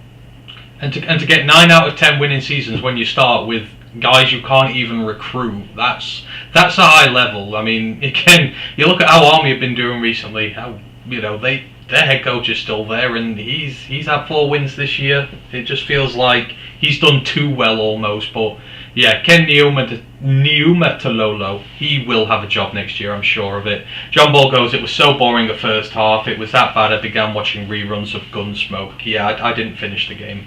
I came back when I'd seen it had gone to overtime, and that was entertaining. But outside of that, no, absolutely bad. Right, so moving on. We have to fact check ourselves from last week. We mentioned, or it was put in the chat, that Mike Zimmer had gone to Colorado to join Deion Sanders' staff as defensive coordinator. That turned out to not be true. It was actually Alabama associate defensive coordinator Charles Kelly who was gone to be Deion's DC in Boulder, so just rectifying the record there. Western Michigan have a new head coach in the MAC, in our state as it were, and he goes by the name of Lance Taylor. Thoughts on this one, Rye? This sort of came... He's been at Louisville as their offensive coordinator, and I mean, it's been meh. Before that, he was at Notre Dame as the running backs coach and the run game coordinator. So this is an offensively minded guy. He was with the Panthers in the NFL for a season, 2017 to 2018, coaching their wide receivers. He's been with the Jets. He's been with Stanford as well on running backs. But I don't know. I don't feel like a Louisville OC has earned a promotion to a head coaching job, but I could be wrong. See, they run a fun offense, but that's because they had players that suit the style. You can't just take a style, like say, because Western Michigan don't have a Malik Cunningham, who is pretty underrated. Like say, he's had success, like say, in the past in offenses. Offenses is bread and butter. Western Michigan last few years have not had a problem scoring points. They're conceding points on defense, sometimes concede quite a lot. So to finally have the reins to a team completely, where he's going to have to be more balanced, and you can't just expect to just call the plays and ignore the defense every week. So I don't know, it's going to be interesting to see how he does there. Like I say, totally different style, division. Like I say, he's going to a different brand of football. I don't know what he's going to try and implement there. So it's going to be, I think it's going to be interesting. Like I say, he's had a lot of experience. He's been a lot of big places, around a lot of big people. Let's see what he's learned from it. And I don't know, can he take any players there? I don't know. I can't see many wanting to go from Louisville to Western Michigan. That's fair to say. The MAC is a bit of a minefield at the minute and not particularly great skill-wise. So I don't know, but I mean, Western Michigan themselves, they're kind of in flux at the minute. They just got killed by the draft last year and they've not been able to sort of rectify that. So yeah, it's going to be a new head coach, team in flux. We'll wait and see, but I mean, you know, every silver lining and all, the MAC's there to be won. You can go from worst to first very damn quickly. So if he gets it right, he could get championships sooner rather than later. Now, I'll hand this one over to you because you know a lot more about this guy than me, but you mentioned it earlier. Sacramento State out of the FCS Playoffs, done, dusted, and afterwards they've lost their head coach. The defensive coordinator, I believe, has taken over as head coach at Sac State now, but Troy Taylor, he has headed over to the Pac-12. He is going to take the Stanford job, and talk about a team in crisis at the minute. Stanford right up there, trouble off the field with students, with the ADs, not a particularly great football team at the moment, and Tanner McKee, the quarterback, for all the tap I give him, he is an okay quarterback. He's leaving. How do you think he's going to fare at Stanford, and what can Stanford expect from him as a head coach? Well, it's interesting to see this from their backup plan. Tried to get Greg Roman from the Baltimore Ravens and failed. Like I said, apparently there was interest, but that was probably too much money. But I like the hire. He's like 30-10 or like 40-15. I can't remember the rough record. Had tons of success. in Sacramento State. Last 2-3 years, they've been a good side. I'd say they've got a lot of wins in the FCS, so they've been successful. I'm happy for him because it's a huge jump. Stanford's one of the most prestigious universities in America. I'd say it's well known. It's a former powerhouse, and right now it needs someone that's got a good approach. Someone's got patience. I'd say I think there'll be no pressure on him immediately, as you mentioned. Football is struggling. Crowds are struggling.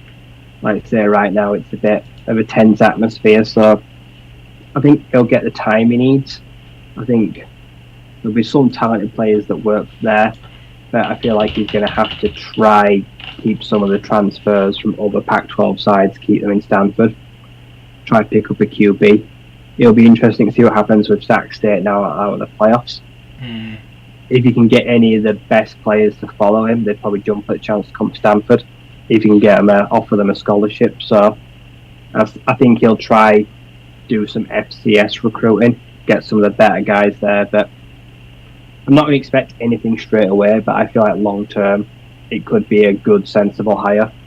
I think Greg Roman would have probably been really expensive, probably not have stuck around, and probably got frustrated when he couldn't get things going straight away. So I'd say this is a great promotion.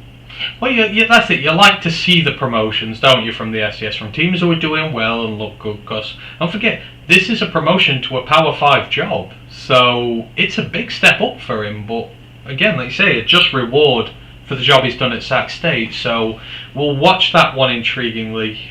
His quarterback's gone, so he's got to find a new one, but a lot of issues to sort out. But we'll see what goes on. There's going to be a lot of eyes on the Pac-12 next year with Dion in there, so he's joining at a time when a lot of eyes will be on him and his program. Right, a couple more to get out the way. So Purdue, obviously they lost their head coach to Louisville the other week, but they are expected to hire Illinois defensive coordinator Ryan Walters to be their next head coach. So Walters has been with the Fighting Illini just for the last season, but he did create the nation's #1 scoring defense this season, and they were #2 overall in the entire country, and they have been hella impressive. For all the tap we give the Big West, the defenses, some of them have been absolutely outstanding this season, and a lot of those guys are going to get drafted. He will have a first round pick with Devon Witherspoon, easy doors. What do you make of this one? I mean, he's done a terrific job this year. It's only over 1 year, but Purdue, if they need help with anything, it's the defense. That's been the Achilles heel for them for a long time, and yes, they're losing their offensive weapons, but they've got to get better on defense if they want to challenge properly for things in the Big Ten. I don't know about this one. He ain't got the talent. Illinois had the talent and had the playmakers. I just think he just guided them. I don't think he can. This Purdue defense is like the Wake Forest defense. Can score a lot of points, can concede them just as poorly and quickly. They have put up some points this year, but like I say, look at the Michigan game. They got blasted. Like I say, the offense did break up, but the defense just gave up tons, a lot of yardage. I feel like he probably could have done another year as a DC. I don't know if he's jumped the gun too quickly, or if he is really the reason the defense was so good. We're going to find out. If Purdue defense next year is bad or the team is average, we just know that Illinois were just stacked full of players. Like I said, I'm pretty sure he's like the second youngest now head coach in the FBS. I think he's 36. Kenny Dillon was 32. So he's a rookie. I'll give him that. He's following huge footsteps in Jeff Brom, but I feel like they'll give him the patience. I feel like he's going to struggle. I think it's going to be a big struggle at the start. Well, you lose your head coach and you lose your quarterback. I feel like that's a lot to overcome, and he's very inexperienced. That's a big thing for Purdue. Losing AOC to the draft is going to be huge for them, because he's one of the best quarterbacks in the Big Ten, and you can't just replace those guys instantly. So, yeah, best of luck to Ryan Walters with that. And the final one, North Texas defeated in the championship game in the CUSA fired their head coach immediately after the game, but they have made their pick. They are finalising a deal to make Washington State offensive coordinator Eric Morris their new head coach. Now, Eric Morris, to anyone who doesn't know, he was at Incarnate Word the season before last as their head coach. He moved to Washington State as offensive coordinator. He took his quarterback Cameron Ward with him. You know, that Washington State offense has been legit pretty good this season. Cameron Ward has had a good first year in the FBS. He has raised his draft stock no end. And now, you know, Morris is going to take on back as a head coach. He's had a year out of it as a coordinator. He's got his feet wet in the FBS. Intriguing, this one, Ryan. What do you make of this? That Incarnate Ward side under him was pretty good. It's been a good side the last few years. He's done a good job as offensive coordinator at Washington State. Is this a place where he can maybe thrive? Because UNT were whisker away from getting the CUSA this year. It's interesting I don't know, if he convinced the QB to go with him and then leave. So I'm guessing he's not declared yet, but Cameron Ward must be going to the draft. Otherwise, you'd think, well, why did you bring me here, ask me to come here, if you were just then going to leave? So I feel like that should show some, as Cameron might have told him, like, look, I'm going to go pro. He's like, well, do you know what? If someone wants me as head coach, I'll take him. North Texas have been fun to watch. They've had some up and down quarterback play, but this guy obviously knows quarterbacks pretty well. So I feel like I say they were a whisk away from a title. I feel like they're one of the more well-rounded programs. Like I say, they're kind of the team like you can go in and you can win a championship straight away. If you bring in some players, the foundations are already there. And I like North Texas. Like I say, they look good, they play some decent football, they're in a conference that's very winnable. Like I say, if he's able to go and help their offense, just tweak a few things, maybe it's the right time. Maybe this guy's not too early. Like I say, he's been around some programs, he's learned some things, and maybe he might be able to bring the odd player with him here. If he's the kind of guy that can convince guys to come with him or win guys over, that's kind of what you like to see. Yeah, absolutely. So again, another intriguing one. There's got to be some maybe possibly fun teams to watch this year if some of these guys manage to work it out. So yeah, like I say, we're going to watch with intrigue as to what happens. That is everything, I believe, in terms of the coaching changes, unless there has been anything while we have been on air. I do not think there is, so we shall move it on. And got a few bits left this evening, so we're going to have a quick review of the conferences this season and say just wrap the season up with a bow. If there's any comments you have on any of these teams and what went on, etc., then we're just going to sort of round it off. So we'll start off with the AAC. So obviously Tulane, champions of the AAC this year, great year for them. They finished 7-1 on the season in the conference. Cincinnati and UCF finished 6-2. SMU and Houston finished 5-3. East Carolina and Navy both finished 4-4. Memphis 3-5. Tulsa 3-5. Temple 1-7. South Florida 0-8. I mean, right, the AAC, I think the overriding feeling this year is the ones we expected to do well. SMU, Houston, the quarterbacks failed to deliver when the season was done. You know, they had alright years, but they didn't fulfill their potential there. But overall, it was quite a fun and competitive division this year, and I think the right team won it. Yeah, the right team won, and I don't see a lot changing next year. I think Tulane and UCF will probably lead the way again. Houston are in trouble. Clayton Tune is going. Clayton Tune was Houston. I reckon they have a huge drop-off, and Dana Holgerson is really going to struggle for next year. Aren't they going to the Big 12 as well? Aren't they with Cincy and UCF to the Big 12? Yeah. So Dell's gone, Clayton Tune going. Houston could be in a lot of trouble unless they get a good QB to come in, like Spencer Sanders or someone. Someone wants to stay in the Big 12 and jump into a team that's arriving. But yeah, they're the team I'd say that I'm most worried for making the change of the three. I think the other two are fairly sound. So who's the team that impressed you most out of them this year, and who disappointed you the most? SMU by far most disappointing. Didn't learn from last year. Defense still atrocious.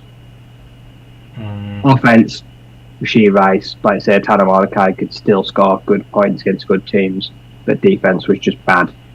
And they're just not going to figure it out until they change things. Game disappointed by. Or impressed by. You did disappointed. I'd say I thought Tulane overachieved. I was surprised that they did so well. I know they're good players, good Free Pratt. I didn't think they'd do so well and finish so strong. I had UCF as the potential front runners. Yeah. I'd agree with you on those two there, but I think overall, very fun conference to watch. So I'll be looking out for next year. It's going to be much. The conference change. Next year, I think it's going to be a lot worse off. It's going to be free for all. It's got to be a free-for-all. Obviously, we'll get to it next summer when we start doing the conference alignments, but it is going to be an absolute free-for-all. The ACC next. Clemson ended up winning this one against UNC overall, really destroyed them in the end. Clemson, so you got the Atlantic and the Coastal. The Atlantic, Clemson won it 8-0. Florida State 5-3. NC State, Syracuse and Louisville all 4-4. Wake Forest 3-5. Boston College 2-6 in the Coastal. North Carolina won it 6-2. Duke and Pittsburgh both 5-3. Georgia Tech 4-4. Miami 3-5. Virginia and Virginia Tech both finished 1-6. Overall thoughts on the ACC this year and the play that happened. Clemson are back. K Klubnik is going to take over and he's going to win comfortably next year with well-shaped play. Like say, I think they're back to being that dominant program. If Drake May leaves UNC, they're screwed. They plummet.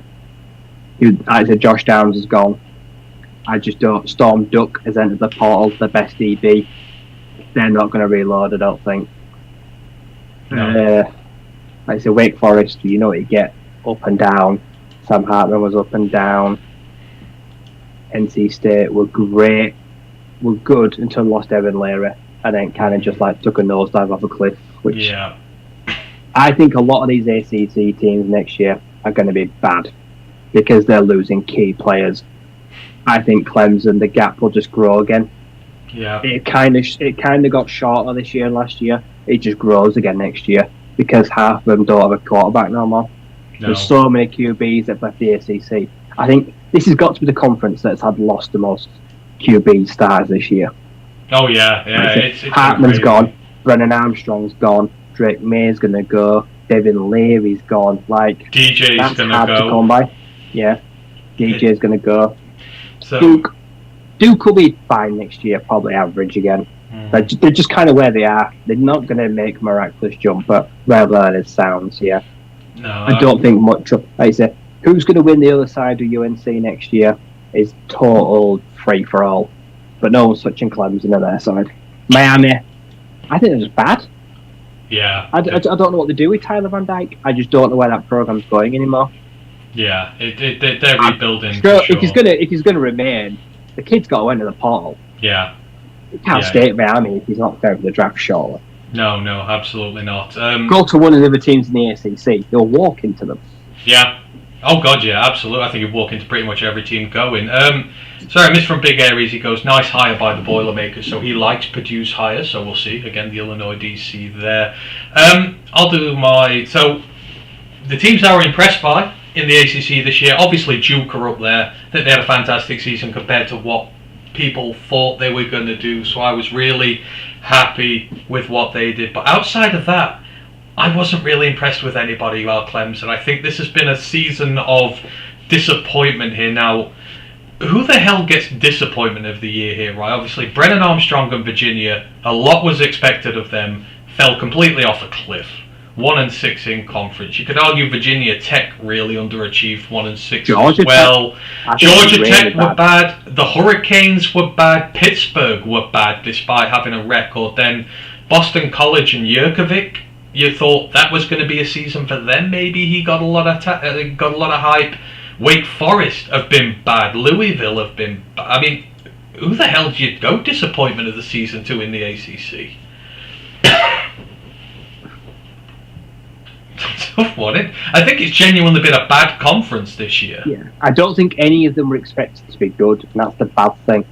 Yeah. I thought people thought that, like say, Slovis would replace Pickett fairly well because they didn't lose too much, but we've now realised that when you lose Jordan Ellison, you're kind of screwed because the receiving core was kind of meh.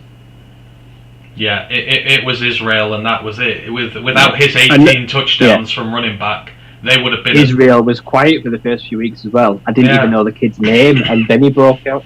Yeah, so the ACC has been rough this year, but if Drake May and Cade Klubnik go head to head next year, that will be one of the quarterback battles to watch out for the entirety of college football. Right, I'll move it on now. Big 12, TCU, Kansas State contested the championship. Kansas State, Big 12 champions. Who saw that coming? Not me. But TCU finished top of the rankings, 9-0, had an unbeaten season until the championship game in conference.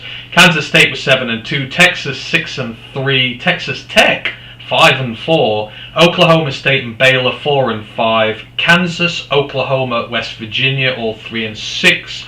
Iowa State finished rank bottom at 1-8. I mean, we kind of hyped up the Big 12 a lot this season going into it, but I feel overall I like it under-delivered despite delivering us a playoff. Fell off a cliff, Baylor, didn't they? Yeah, I was super high on them. A year ago, I thought I like Dave Aranda, good coach, got a QB, like I say the QB, like I say in Chapin, not bad, but lost a few cases to the keys. But yeah, had that ass handed to them most weeks, or would run up big scores and then blow them. Yeah, super disappointed in the Bears. Oklahoma just shit show on defense, just atrocious. Oklahoma State, I thought they were awful. I really put stock in them. Through 5 weeks, they were really good. For 7 weeks, they were bad. I think they went win loss like the end of the season. Suddenly they became erratic, week in week out, and they just limped the end of the season. Kansas, super pleasant surprise for 6 weeks, fantastic. Ended the season, ran out of steam. Kansas State, I saw them doing well because I knew they were Will Howard and I knew Adrian Martinez, Juice, Vaughn. They had pieces. I knew they'd put it together. Didn't think it'd result in a title. Iowa State, I knew they'd be bad. You can't lose Brock Purdy, one of the best Big 12 QBs of the last 20 years, and Breece Hall, and expect that Deckers, the backup, can do anything. Even though Xavier Hutchinson still made a final for award, Iowa State, the Cyclones, were just so bad. Yeah, absolutely. Big Eri said Miami with one of the highest paid coaches and no bowl game. Oof, yes, that's Cristobal's on a hot seat next year. Absolutely on a hot seat. And then Ken mentioned, he goes, having Oklahoma State, Kansas State and Texas Tech all non-ranked is sus. Maybe, but I don't know. Texas Tech. I was about to say. Surprisingly hard to play against. They had 2 QBs as well. They kept playing Donovan Williams and they had Tyler Shook, they had Colombe. Yeah. They had a lot of guys playing, and the defense are legit. I'd say the linebacker, and they had Tyree Wilson, safeties, Sir Roderick Thompson, solid running back. So they're a team next year I'd like to think will get a bit better. For all the issues they had at quarterback, they are kind of my surprise. I'm surprised they are above 500 in division. To finish 5-4, because I think they were on quarterback 3 at some point. They were really rocking the injuries, and then they won. They nearly beat Texas, I think, but I can't remember who it was. They had a rivalry game against, who was it? Who they beat? I can't remember now. Oh, I'm getting confused. But yeah, they had a really good season. Obviously TCU were the big surprise out there, but did anyone disappoint you? Was there anyone you were really disappointed by? I think Oklahoma's got to be up there. I know, I almost standards are pretty low anyway. It is, but I still feel like they're underachieved, and I feel really sorry for Dylan Gabriel. I just feel like they've wasted him, and he should just never have gone there. Yeah. See, but like I say, for all the times he played really well, and I actually think it was a good move for him. I don't think he was going to win. I think he was literally just going to go to a big school and play well. And I think he did that. I think he did what he needed to do and got from Oklahoma what he needed to get them. They just didn't give him enough to win the games, get to a championship, barely go above 500. Yeah. Like I say, so he got what he needed from them, but yeah, just a bad team. And now, again, like I say, looking for a quarterback because, well, we know it's not Billy. No. I'm pretty General Billy's not going to start next year at Oklahoma. They'll go, and because they're a big brand that does NIL well, don't be surprised if you get someone like Hudson Card. They'll get a big name QB at Oklahoma because they always do. Yeah. And then they'll disappoint. I actually think the Big 12 might be the worst or second worst Power 5 conference. I think it's bad. I think it's really bad. And that's a fall from grace, because at the start of the season I was arguing it was maybe the best. Pac-12 has jumped the Big 12 for me. Yeah. I thought it was one of the best at the start of the year, because I thought you had your teams at the top, you had your Oklahoma States and your Baylor from last year, and I think you had a massive mid-card. You know, Oklahoma's in there, you got Texas Tech in there, you got Texas in there. I thought it would be uber competitive, but it ended up been really poor in my view, so I was disappointed. Ken goes, does the Big 12 get bigger to keep up? It is getting bigger, so Cincinnati, UCF and Houston all arrive next season, and they're not losing any. Oh, hang on, they are losing. They're losing Texas and Oklahoma to the SEC, but that's not for 2 years yet, is it? I think it's 2024. No, that's not until 2025. Yeah, so next year it's going to be a bigger conference temporarily, but it'll still be, even when Texas and Oklahoma are gone, it'll still be one team bigger. Mike is in the chat. Hope you're doing well. It's not getting any better though, is it? Yeah. It's just not getting any better, the Big 12. No. I don't think the additions are great. No, they're not. It's losing Texas, which is a powerhouse. Yeah, it's losing star power, so it needs those mid teams need to step up. The Baylors, the Oklahoma States, they really need to up their game to make the division competitive again. Mike is in the building. Thank you for joining us, Mike. As always, he goes, "What's up, guys? What up, though, to us both?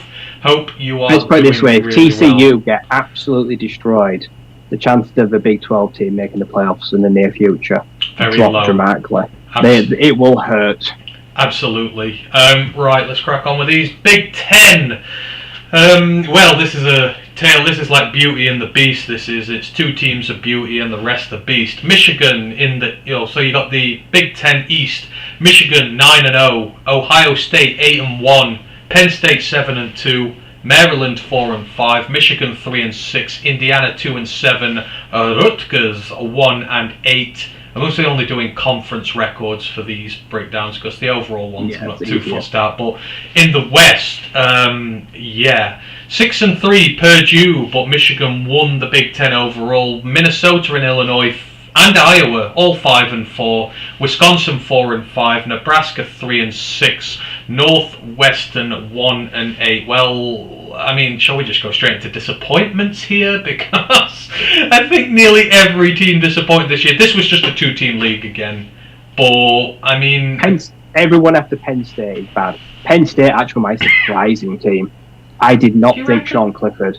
I didn't think Sean Clifford had been that good this year. I thought Drew Aller would get some playing time, and he didn't. Those two, like I say, Singleton, those freshman running backs, that defense, I liked Penn State, and I think they've got a really bright future. Disappointed, Minnesota, Wisconsin. Like I say, a good defense, a run game, an average quarterback, again, fails to win that shitty West. Like, what are you playing at? Like, it's just annoying. Oh yeah, 100%. And I mean, it's just a lack of competition in there. I mean, Northwestern again. It's got to be ending. It's got to be near the end of Pat Fitzgerald's reign now. Surely he can't just keep firing his coordinators all the time and clinging on to his job. You watched them in Ireland at the start of the season. They've won more games outside of America than they have, in America this season. That just about sums up the state of where they're at the minute. Yeah, I saw a good Northwestern team. Yeah. beat a good Nebraska team. And it's funny because the two teams went in very different directions for the rest of the year. Northwestern, terrible. I'd say they swap between quarterbacks like Ryan Antony, not great. But talent. The team has got talent. I don't know if it's poorly coached, or if they don't want to play for him, or if they just... You've got dual running backs, a good running back room. You've got I don't know what's wrong with them. A franchise left tackle with Skoronsky. A quarterback. Helinski's done all right. Throws a lot of yards. And it's just like something has to change there. But with USC and UCLA coming along, these guys just go further down the pecking order, and the conferences are going to go as well. So they're going to have no chance. All those mid teams in the West are not going to have a chance to make a title now. So they're going to have to do something drastic to be able to keep up. Yeah, that's why I'm conflicted with getting rid of the two divisions. Because if you wipe away the divisions, like everyone that's already in the West, I think you just make them irrelevant. They're done for, which isn't fair.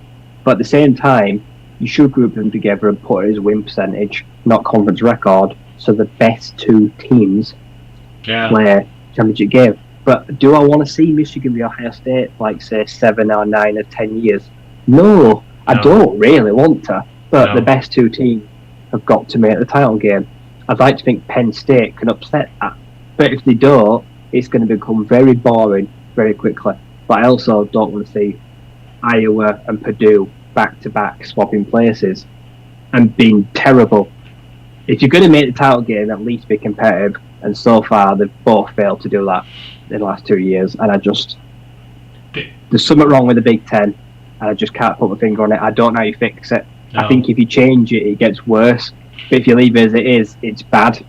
I think the only positive that can come from this I think you have to swap them over. I think like Penn State need to go into the West. Yeah. Like say someone needs to come in, like say something has got to change. Maryland and Penn State, let's say they go to the West, and then you bring one of the middle sides over and see if they can mix it up a bit. I think that's the only way it happens. I do, and you're playing to your competition, I guess, aren't you? Because when you're in the East, you've got to play Penn State, you've got to play Michigan, you've got to play Ohio.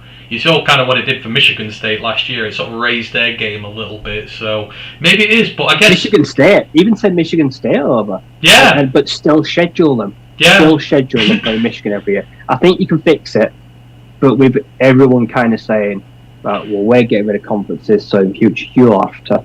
It's going to be the future, where you just have one big group. That's what the NCAA, I think, wants.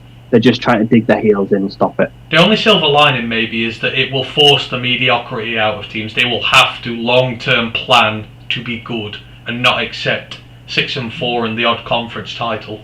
Maybe that's the silver lining. Who knows? Right, let's move it on. So the CUSA, they did get rid of conferences last season. They were just one big conference this season. UTSA, champions second year in a row, forming their own mini dynasty there, ran the conference 8-0. Western Kentucky and North Texas both finished 6-2, but North Texas got in the title game by virtue of winning in the season.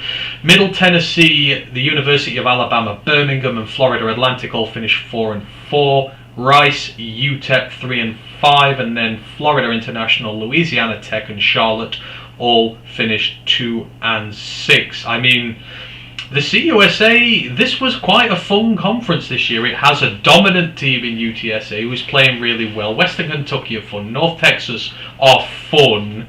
I think it's kind of shedding its mantle of the worst conference in the FBS now. But I mean, what did you make of the season as a whole?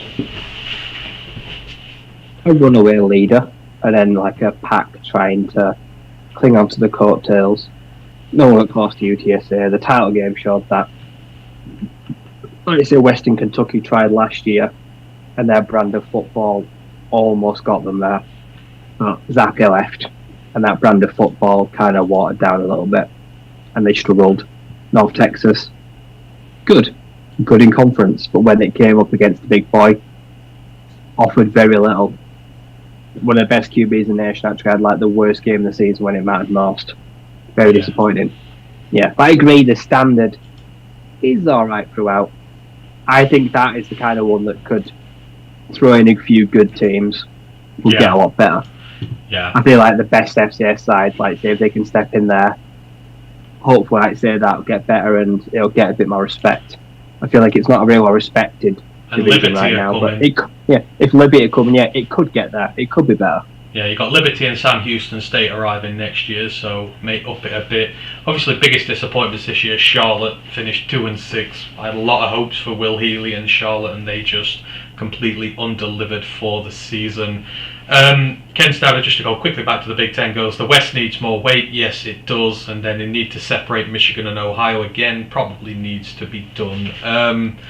The independents, I'll quickly roll through them. So Notre Dame and Liberty were 8-4, BYU 7-5, Army, New Mexico State, and UConn all 6-6, and UMass finished well bottom on their own, 1-11. But they're not a conference per se, so we will move on from that. The MAC, oh god, what a dumpster fire that was. The MAC East, Ohio 7-1, won no, they did not win the whole thing. They got to the championship game but lost to Toledo.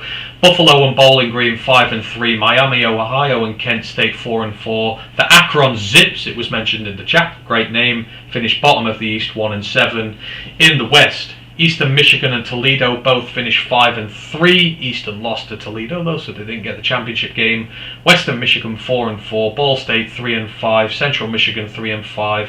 And Northern Illinois, winners of the MAC last year, finishing stone dead last, 2-6 in the West. The MAC is a disaster zone at this moment in time, and it's great though. It's fun. It's fun as hell. At least it's fun, and at least it's the only real one where anyone can beat anyone. Yeah. We literally saw a 7-5 team win a championship against a 9-3. Now I know Ohio lost the star quarterback, which if Rourke's playing, Ohio probably win. But at least there was one of the games where an underdog actually upset and won the championship, and at least the conference champion has changed most years as well, hasn't it? Yeah. Not many teams have won it back to back. I don't know if any have recently won back to back titles. So I think that's why people obviously they shit on it a little, but it's also what makes it intriguing, because it's a big old jumbo mess, and right as it is, it doesn't need changing as well. You don't need fixing, because anything can happen anytime, and that's the best thing about it. So just leave it alone. I don't think I don't tinker with it.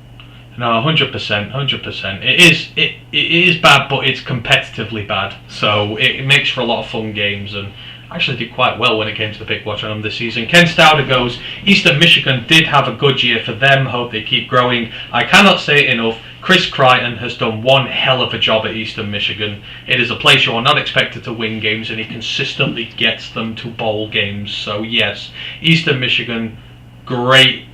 Only one of two Michigan teams to make a bowl game this year, them and the Wolverines. No other team, Michigan State, Central, Western, none of them made a bowl game, so props to him. Troy joins the chat. He says, what up, One Pride? What up to you? Thank you for joining us. Right, couple of conferences left to go, and then we're going to finish off the show with the pick watch. Mountain West, Fresno State, Kings of the Mountain this year. Ryan predicted this one. I did not. In the Mountain Conference, Boise State won that 8-0. Air Force and Wyoming and Utah State, last year's champions, all 5-3. Colorado State 3-5. New Mexico finished bottom 0-8. In the West, Fresno State won that 7-1. San Jose and San Diego State 5-3. UNLV surpassing expectations 3-5, but then firing their head coach for some reason. Hawaii 2-6. Nevada 0-8. Now, mentioned the MAC is kind of a disaster zone at the minute, but this is a legit disaster zone, the Mountain West at the minute. I mean, we expected a lot of the teams to struggle this year, and they did. And Fresno State were good, but they didn't feel championship level good. But what did you make of the Mountain this year? I didn't like it.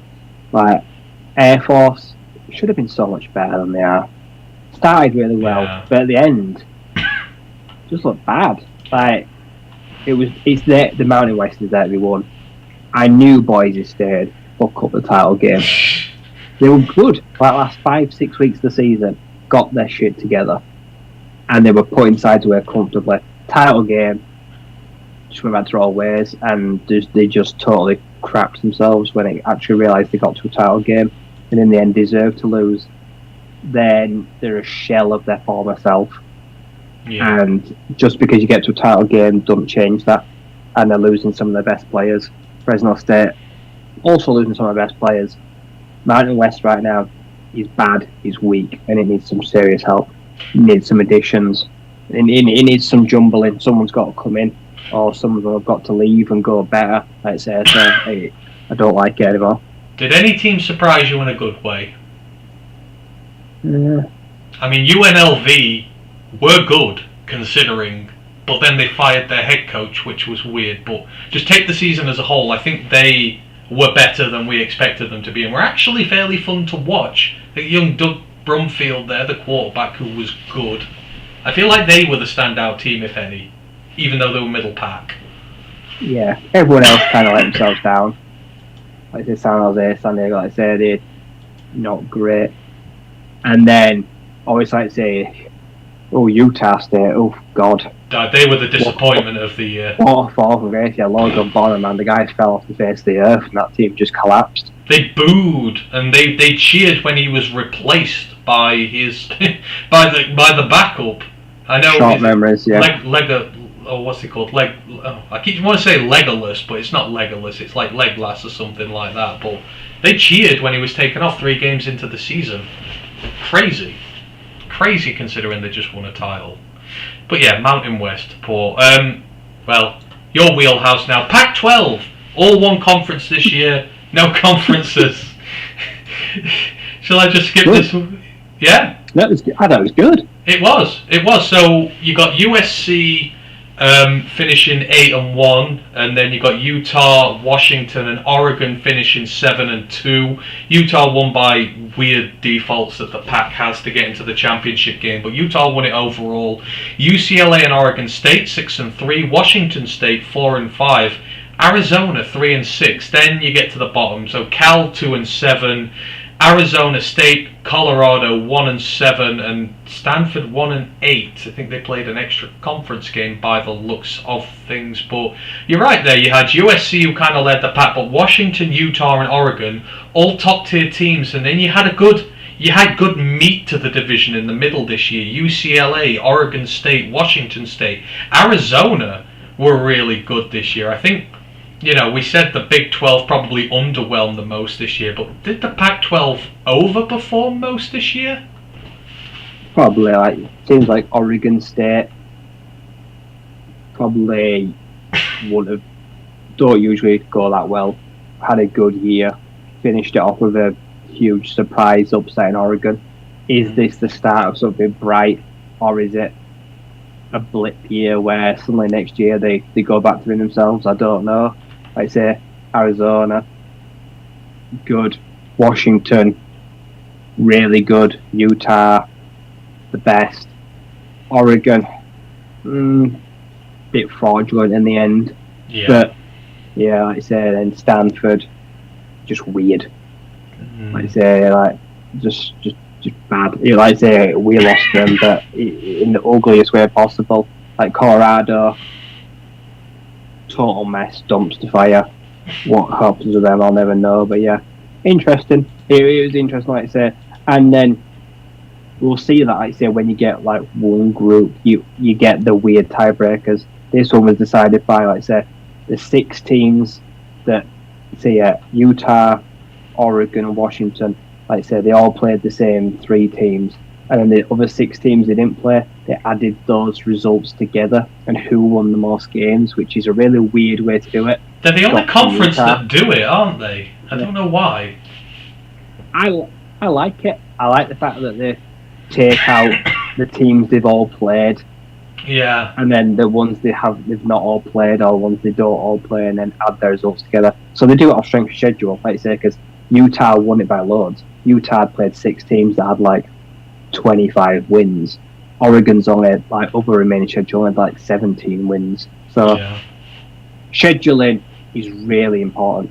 Yeah. If you play really good teams and then you need to come to a tiebreaker, you'll make the title game because they'll collectively win all their own games as well. So it makes scheduling really important in Pac-12. You don't play scrubs because you need other teams' wins for your tiebreaker. So it's kind of fascinating way I look at it. Yeah, absolutely. Brent DeWitt's joined us in the chat. He says, "Hey guys, thank you for joining us. As always, Brett. Any questions, just let us know."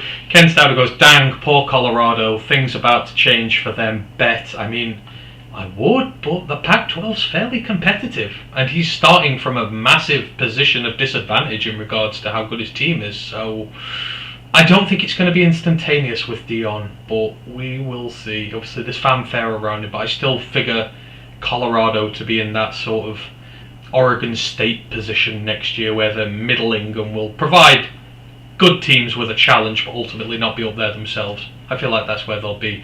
SEC next. Georgia win the SEC again because of course they do. They play in the East, so Georgia 8-0, Tennessee 6-2, South Carolina 4-4, Kentucky, Florida, and Mizzou 3-5. Vanderbilt finished 2-6 at the bottom, but they did win 5 games this year. So go Vandy, and they won 2 on the bounce in the SEC, taking down Kentucky and taking down Florida as well. Who would have thought it? In the West, Alabama and LSU finished top 6 and 2, but LSU beat Bama, got to the title game, so no playoffs for Bama this year. Ole Miss and Miss State 4 and 4, Arkansas 3 and 5, Auburn and Texas A&M both 2 and 6. Thoughts on the SEC this year? This was an odd one. Georgia have just been utterly dominant, but I feel like there's been a lot of, for the SEC, a lot of mid-range dross. Kentucky, bad. Florida, bad. South Carolina, meh. Finished really well, but for the most part, bad. Ole Miss shit the bed this season after a great start. Miss State, meh. Arkansas, I'm disappointed with, because obviously I love KJ. And Texas A&M, that's not even worth talking about, but SEC felt like it was bad this year. Oh, Ole Miss, one of the biggest underachievers in the country. How they did not win that side of the SEC, I will never know. After the start, shit the bed with LSU. Like say LSU, weird team. Like say beat Ole Miss, beat Bama. But were they good? Were they average? Guess we'll never know. Like say put up a plucky performance in the SEC championship game, but only when they fell behind by 30 points. So does that really mean anything? Probably not. Mississippi State, hugely disappointing, despite having won last year of all their good weapons like Will Rogers and that. Florida, dog shit. So they're supposed to have a star QB. Arkansas just fell to injuries, I suppose. That season kind of just kind of slowed down. But yeah, it's SEC, pretty bad. I mean, because you see a lot of teams with a similar record, especially at the bottom, and you go, oh, teams are taking wins off one another, it's competitive, but it felt like bad teams just beating bad teams, and it not really been a lot of thought nor rhyme behind it. Yeah, South Carolina, like I said, they were fun to watch, but not because they were good. They were in some good games. Kentucky, so disappointing. They were supposed to do like one last hurrah this year, even when they got Rodriguez back. Levis stunk. Well, Ken's just said in the chat, he'd go, we'd always find great players from Kentucky, but they are rarely a ranked team. And he's right. Kentucky produce a lot of players for the draft, but it feels like they never do out with them. I mean, there'll be guys again this year, but... Yeah, they never do out in the SEC. Kentucky just... If Kentucky left and went somewhere like the Big 12, they'd probably be instantly they'd be really dominant. Good. Yeah, but just then you just say, well, less a competition, and you're probably right. They probably can't really win. But yeah, they should just stick to basketball. But A&M are they just plummet, find new depths to plummet. I mean, if Jimbo Fisher didn't have that contract, he'd be a goner already. Oh yeah, it's funny because on paper they're one of the best schools ever, best recruiting classes of decades past. Never done anything on the field. Yeah, not great. Right, let's finish this off with the Sun Belt. Troy, winners of the Sun Belt this year. I predicted that at the start of the year, I do believe. They play in the West, so Troy and South Alabama finished 7-1, but Troy had the head-to-head. Louisiana, Southern Miss 4-4. Louisiana Monroe 3-5. Texas State 2-6. Arkansas State 1-7. The East. Now, this is a big deal of contention, especially for Rye, myself here. Coastal Carolina won the conference 6-2, but James Madison, fresh out of the FCS, also finished 6-2 this season. Scored 58 points more than Coastal Carolina on the season and conceded 131 points less on defense, so they outscored them, had a better defense, but because rules are rules, and beat them. They weren't, and they beat Coastal 47-7. Yeah, absolutely annihilated them. But James Madison didn't get nothing this year because rules be rules. Marshall 5-3 had the famous takedown of Notre Dame, but couldn't carry on their resilience there. App State and Georgia Southern and Georgia State all 3-5, and Old Dominion bottom 2-6, despite having their 1% post-game win expectancy win over Virginia Tech. Season was pretty poor there, but Sunbelt was fairly competitive. But there are teams at the top here who sort of have separated themselves from others, and James Madison, couldn't ask much for them first season. A very pleasant surprise, all things said and done. Yeah, Sunbelt was pretty fun. The teams would. I'd say App State had the huge win against Texas A&M, and Old Dominion had their 2 huge FBS wins. But they were outside of conference play, where they were actually pretty good. But in conference, didn't do a lot, really. A lot of guys were just middle of the road, which is really disappointing, because the Sun Belt was fun, but between themselves, it wasn't great. And in the end, yeah, you had 3 runaway teams.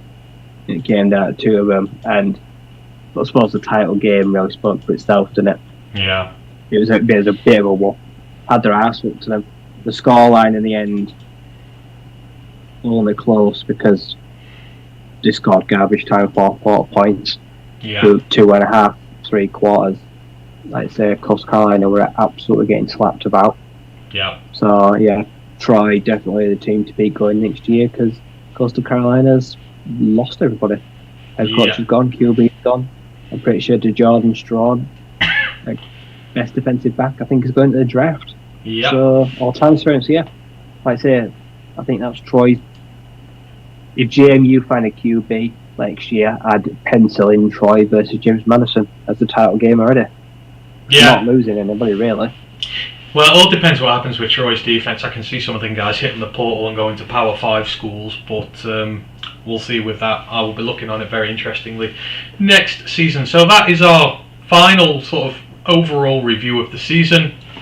There are 130 teams, so we can't go too in depth about it, but there was the good, the bad, and the ugly when it came to the conferences this season. There's obviously still a little bit to go, so we'll see. So we're gonna get to our final segment of the day now, and it is bowl prediction season, baby. Yes, bowls are here. The weird, the wonderful names where teams don't care or do care, who knows. But me and Ryan did our sort of inaugural predictions last year. There were 34 games all told because 7 of them got cancelled. I think it was still at like the back end of COVID and bits like that, so some games were cancelled. I won it very narrowly, 21-17 on 34 predictions, so Ryan's going to look to get his vengeance on me this season. So we're going to go through the games and we're going to make our picks. Now obviously, with there being 40 of them, we're going to be pretty quick about this, and we'll maybe stop on a couple of the more enticing prospects out there. If any of you got any comments about the games, just let us know. We'll have them as we go along. So Ryan, I just need predictions here. Or quickly, before I do, Ken Stouder goes, James Madison, do they make cakes? Who maybe the wrong Madison. Well, I'll tell you what they do make, Ken. They make pancakes. They make a lot of pancakes because that defense is nasty. Right, so balls, Ryan. Predictions. So we're starting this Friday, the 16th. We are nearly there. The Bahamas Bowl, where the teams get to go out to the Bahamas, enjoy themselves. Miami, Ohio versus the University of Alabama, Birmingham. Who have you got?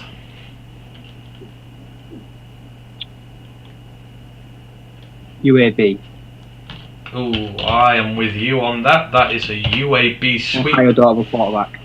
No, they don't, because what's his face is in the portal, is he not? I can't remember his name. He's the Gabbett? Blaine Gabbett? Not Blaine Gabbett's younger brother, isn't it? I think he is in the Ken Stadigo Sweaty Bowls. Yep, they should name one that. The Cure Bowl now. This is actually quite an interesting one. So the Cure Bowl, Troy and UTSA. So you have champions, Sunbelt champions versus CUSA champions. And I believe Frank Harris is coming back for UTSA, so he is playing, and Troy are returning most of their team as well. So two champions facing off. Right, who you got in the Cure Bowl? UTSA. See, this is an incredibly difficult decision for me, because anyone who listens to this show knows I love both these teams, although I fell out with Troy after the App State game. But, oh man, I don't... I can't... I'm just going to eeny-meeny-miny-mo Troy. Right, I'm going to take Troy, but I love both these teams. Fenway Bowl starts the 17th. Cincinnati versus Louisville. The snake of a head coach who's at Cincinnati now. Satterington. Is it Satterington? Scott Satterington. He's there now. One sideline for both teams playing at Fenway, so there could be brawls, there could be fights, there could be punches thrown. This has the potential to be one of the most entertaining ball games out of the lot of them. I'm going Louisville this. Ryan, Cincy or Louisville? See, I think loads of Louisville players have dropped out. I think Cincy have lost some of their guys though as well, haven't they? I think this is going to be two depleted teams. I don't think Malik Cunningham or Diario Island is playing. I'll take Cincy. Oh, we're going Cincy. I'm going to go Louisville for that one. Celebration Bowl, Jackson State ends North Carolina Central. Obviously, Jackson State losing players left, right, and centre. Now that Dion has gone to Colorado, a lot of the big playmakers gone. I'm going upset here. I'm going to say North Carolina Central get the win here. Who you got in the Celebration Bowl? I'll stick with Jackson State. Still too much talent. I get that. Yeah. Las Vegas Bowl, Oregon State versus Florida. So Pac-12 versus SEC. Who you got? Oh, Oregon State. Florida or nobody without Andy Richardson. No chance he's going to play.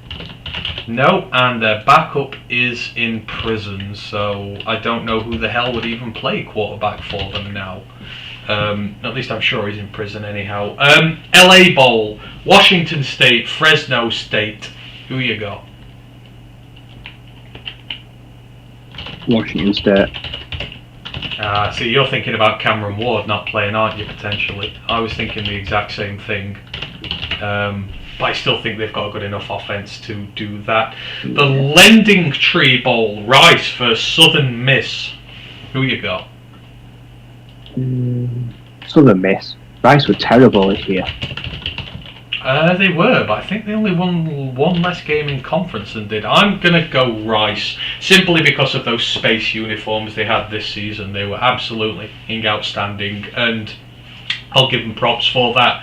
New Mexico Bowl, SMU versus BYU. Interesting potential matchup here. I'm going to take BYU on this because I think SMU are going to be affected more by the draft and withdrawals. Who have you got, Rye? See, this is hard because I reckon Jaron Hall's going to declare. And their offensive line as well. That's true. But SMU, I think Tanner Mordecai's going to go in. Mordecai, Rasheed Rice. I'll take BYU, but I'm not confident. I reckon half the team won't play. Reluctantly. Bill Collier in the chat, he's got Washington State and Southern Miss for his. Frisco Bowl, Boise State, North Texas. So both losers in championship games. North Texas in the CUSA championship game, Boise State in the Mountain West. Who we go in Frisco Bowl?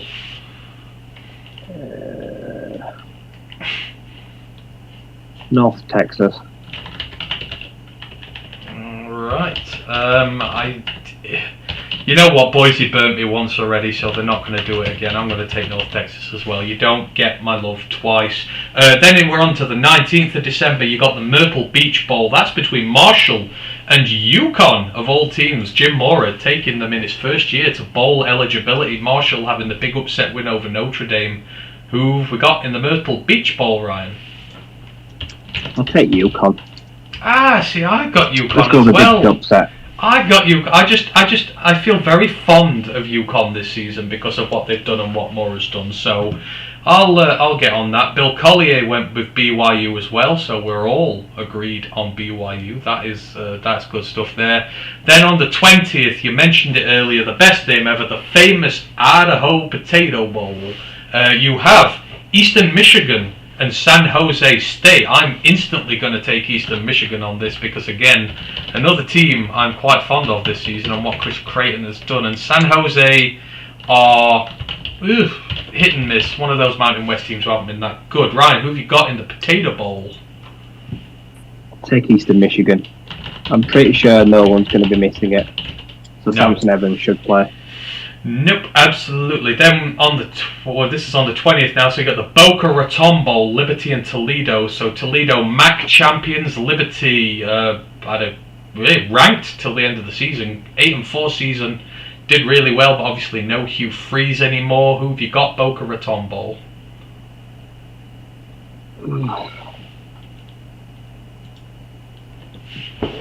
I'll take Libby. They should have enough. Right, so you're going Liberty. I am gonna go Liberty as well. Bill Collier's he says North Texas and Eastern Michigan. Seems to be agreeing with me a lot. I enjoy that. 21st, my birthday next week, the New Orleans Bowl. We've got South Alabama versus Western Kentucky. Go Ryan. Western Kentucky because they're keeping their QB. Yeah. Oh, he's just taken himself out the portal, hasn't he? Yep, fully agreed there. Yeah. Then the Battle of Disappointments on the 22nd in the Armed Forces Bowl, Baylor, Air Force, both teams we had high hopes for who did not deliver. Where are we going? Service or Big 12? I'll have to take Baylor. I think they'll still have too much for them. I've got Baylor as well on that one. Then the 23rd of December, the Independence Bowl, Houston, Louisiana, the Raging Cajuns. Don't think Clayton Tune will play because he is declared, or is at least on QB lists for the draft. Who have we got for the Independence Bowl?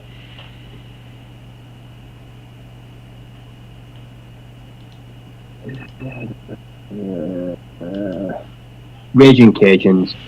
I reckon Houston will be missing all their best guys. Yeah, I'm going to take Louisiana on that one as well. Where were we? So next we have the Gasparilla Bowl. Wake Forest and Mizzou. So SEC against ACC. Wake Forest disappointing, Mizzou disappointing as always. I'm going to take Mizzou in this because I'm not sure Wake Forest have it in them. But where you going, Ryan? Yeah, Mizzou. No way Sam Hartman suits up for that. Or A.T. Perry. Got a Mizzou sweep. Yeah, they're all going to the draft, aren't they? I think Perry's going. Yeah, they declared already, I think, yeah. Hawaii Bowl on the 24th. Middle Tennessee, San Diego State. Who have you got? I'll take Middle Tennessee. Ooh, I've gone San Diego State, so one that we diversify on there. Then the 26th, Boxing Day. Oh my, this is going to be the greatest game of all time, Ryan, and you know you can't argue with it. We got the Quick Lane Bowl between Bowling Green and New Mexico State. Oh dear God, neither of these teams should be playing in a bowl. Who have you got? Give me Bowling Green. They've had a great year. Well, I guess by comparison, yeah, by their standards, it's been pretty good, and New Mexico State shouldn't even be at one. The 27th, you've got the Camellia Bowl, Buffalo and Georgia Southern. Who we got? Buffalo. Ooh, I've gone Georgia Southern. I think Georgia Southern have been okay this season. So it's okay, but considering where they were last year, I feel like they've been pretty good this season. Brent is asking us about Tulane and USC. We will discuss that very, very shortly. We got the First Responder Bowl, Memphis versus Utah State. Two teams had very, very disappointing seasons. Who you got? Memphis. At least I know they can score some points. Yeah, I've got Memphis as well. I just don't trust Utah State at all. Battle of the Carolinas in the Birmingham Bowl, Coastal versus Eastern. Ryan, which Carolina's going to come out on top? Eastern. I'm going to call it Big Eastern upset. I don't know a lot about Eastern. I don't even know if Holton Aylers is still there or Mitchell. I've called Eastern as well. They've got a high-powered offense if they play. Yep, absolutely. Right, next we've got the Guaranteed Rate Bowl. Just got the State Farm one. Oklahoma State and Wisconsin, two utter fraudulent teams this season. If this question was who's the biggest fraudulent team, I wouldn't be able to answer it. Who have you got? Oklahoma State, Wisconsin.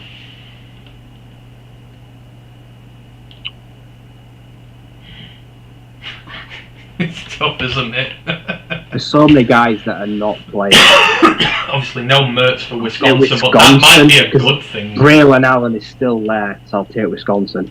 And Mertz isn't there, so maybe the next guy after. Spencer Sanders is gone, so Oklahoma State, I don't even know that QB is. I have no idea at this point. The Military Bowl on the 28th. Actually, this could potentially be one of the better bowl games going forward. Duke and UCF. Who have you got?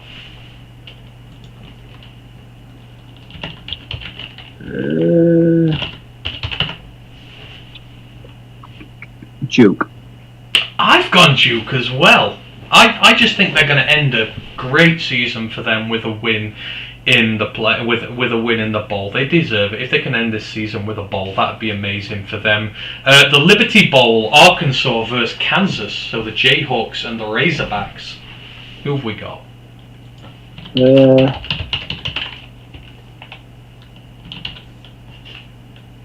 Kansas. Ooh. I can't see KJ playing. But he's coming back, unfortunately, which has just made me really, really upset that KJ. I had my KJ preview files ready for the draft. I was ready to unleash the full power of the KJ train upon Detroit Lions fans, and I can't anymore. I'll take Kansas. Okay, well, I'm obviously taking. I'm taking Kansas with an AR, Arkansas. I mean, why do we not call it Kansas if it's Arkansas? I don't get it. You Americans confuse me. Holiday Bowl, Oregon versus UNC. Potentially could be a decent game. This, although I guess Bo Nix is declaring, so he won't play. But who've we got in the Holiday Bowl?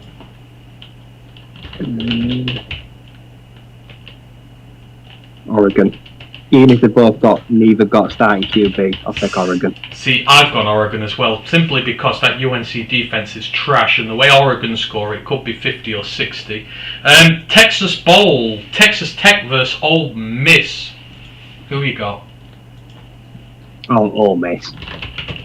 Yeah, Quinchon Judkins. He'll win the game on his own.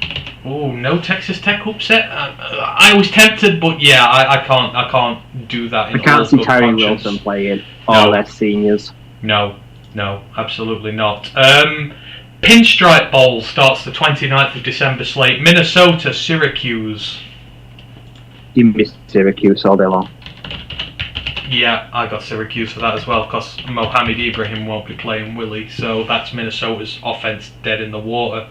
Ash will be listening in later on the show with this. So Cheez-It Bowl, Florida State, Oklahoma. Who are we taking? Oh, Florida State, easy. Yeah, I don't want to say it, but I've got Florida State as well, and I've done it in all the other pick'em leagues I've done for these things. Right, we have just a few more to go. Alamo Bowl, Washington versus Texas. Texas in the Alamo Bowl. Who'd have thunk it?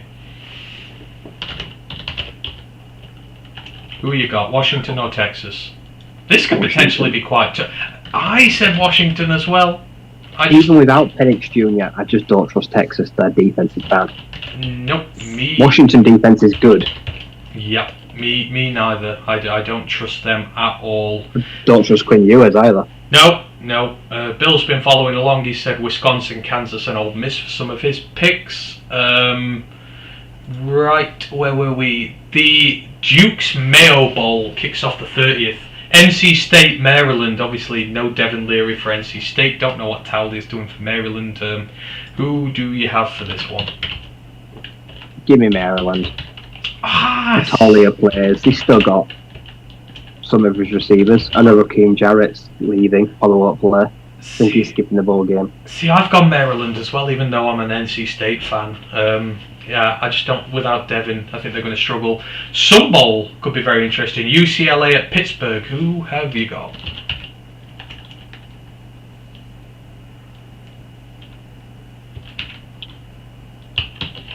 UCLA. Even their backups have got to be better than Pittsburgh. Even with no DTR and Charbonnet. Yeah. You still grab replacements for them. God, I've got UCLA as well, and that means we are in agreement on the last 6 games. We're going to have to start diverging here. The Gator Bowl, South Carolina versus Notre Dame. Ooh, this could be interesting. South Carolina. Oh, you've gone South Carolina as well. I've gone that way. I just don't trust Notre Dame whatsoever. And I don't think they deserve to win a bowl game after this season. So, yeah. Arizona Bowl, Ohio. That's Mac, Ohio versus Wyoming. Who have we got? Wyoming. Wyoming. Oh, I'm going to take Ohio for this one. I think Ohio was sneakily alright team this year. We're getting to the big ones now. Orange Bowl, Tennessee versus Clemson. Who have you got? Clemson. Do you reckon Cade will play in this? Yeah, this is Club Nick. I reckon DJ's gone. Probably Locker cleared out. Yeah, I agree. 31st of December, Music City Bowl, Iowa versus Kentucky. Ew. Not watching that at all. But who are you picking? Iowa. Ooh, I've gone Kentucky. But yeah, it's going to be an awful game. No Levis, no Chris Rodriguez. I just don't see what Kentucky can do against that defense. Now, even with some of them leaving. Interested to see here. Hang on, we've had a few others. Bill Collier went Washington. Brent DeWitt has gone Wisconsin and Duke. Bill Collier has also gone Maryland, UCLA, Notre Dame, and Clemson. Sugar Bowl, Alabama against Big 12 champions Kansas State. Are we going to have an upset, Ryan? No. Oh. I thought we might get a little bit there. You know what? Screw it. Going to beat. I mean, even the Alabama backup QB is probably going to beat up on Kansas State. You know what? Screw it. I'm going to go Kansas State. I think Kansas State can cause a shock there. I called Utah to upset Ohio State in the Rose Bowl last year. They so nearly did. One of the best games last season, but I'm going to go there. We've got the... So we do have to... So it's part of this. The college football playoffs are in there. We'll talk about them more in a few weeks when we're closer to them. But Fiesta Bowl, Michigan, TCU, Ryan. Are TCU going to do it? Nope. Oh. Michigan comfortably. Yeah, I've got Michigan as well in that one. And then you got the Peach Bowl, Georgia versus Ohio State. I have already typed in Georgia for this. I assume you want me to do the same for you. Oh yeah, Georgia by a lot. Yeah, Georgia by loads. Then we get into January, the Relia Quest Bowl. I think this is a new one. Miss State versus Illinois. Who you got? If it goes ahead. Give me Illinois. I'm gonna go Miss State just because of obviously what's gone on there. Maybe a bowl win will be a nice thing for them to have. So I'll take that. Citrus Bowl, LSU versus Purdue. LSU, because I've seen their backups. Yeah, I don't think Purdue are going to have the stones to hang around in that. And then the last two, and then we are done for the day. So the Cotton Bowl Classic, we were asked earlier, can Tulane hang with USC? Ryan? No. You were Lucky, thinking but I about think it, though. Yeah, I think USC just too much firepower. Caleb Williams is going to go out there to prove a point. There's no chance he sits that game out, surely.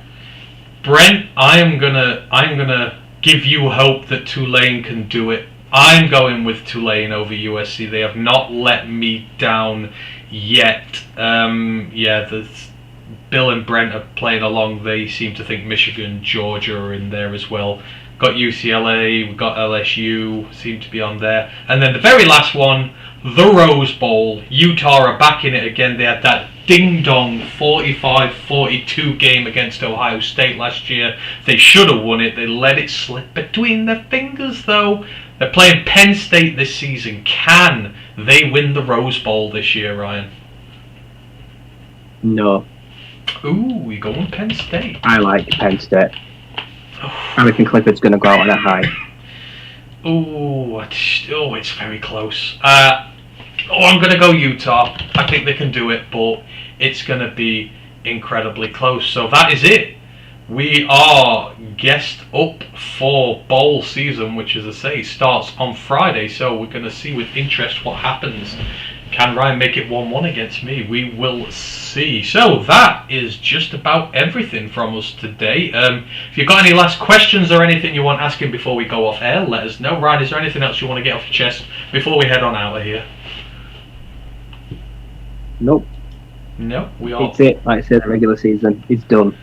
Like I say, it's the draft and soon the playoffs. Yes. We'll be turning our attention to the national championship very soon. Exactly, there is a lot of fun stuff coming up. Let me just go through a few bits. Where are we? So, our next episodes, in terms of the main podcast, it is tomorrow, the 15th of December. New York Jets preview. We have a panel of Jets fans on with us. That is going to be good fun. As for the college football podcast, we are having 1 week off. Because next week is my birthday on Wednesday, so I kind of want to enjoy that and just no pod stuff for a day. So we're going to have a week off, then we will be back the week after that. I presume going to be the 28th, because that is just before the playoffs start. So me and Ryan will be back to give a bit more of an in-depth preview into the college football playoffs. Obviously, we've still got to do our end of season mock drafts. Probably going to do like our all-star team as well. Ryan did one at the start of the season. We're both going to do one for the end of the season. Obviously, we'll update you on what's going on with the bowls, with drafts, all that sort of stuff. There's going to be a lot for us to go through. So we're going to recharge our batteries next week, and we will be back with you in a fortnight. So there will be a lot to come. So just remains for me to wish all of you, you probably see us on the main podcast beforehand, but if you don't, all of you, hope you all have a great Christmas. I hope you all enjoy yourselves, have a happy holiday period. I sure as hell know that I'm going to. My birthday in a week, Christmas in 10 days or 11 days. It's going to be fun. So yeah, thank you for joining us. Thank you for all your questions. We really do appreciate you all. You can find us all over the internet. So for Roar of the Lions, you can find us on YouTube, Roar of the Lions UK, Twitch, ROTL_UK, Facebook page, Roar of the Lions UK, and our Facebook group, Detroit Lions Fans UK, One Pride Worldwide. On Twitter and Instagram, you can find us at ROTL_UK, and the website, www.roarofthelionsuk.com. Our writer Ash Sheldon has all the previews out for the games during the week. Do go give them a read. He puts a lot of effort into those. So thank you again to everybody. Enjoy your holiday period. We will be back on the College Football Podcast in 2 weeks to talk playoffs, and our end of season mock draft's going to be good fun. Until then, it just remains for me to thank Ryan and thank Hank. He has disappeared, probably to go to bed. We'll do the same shortly. Thank you very much, guys, and we will see you soon. One Pride. One Pride.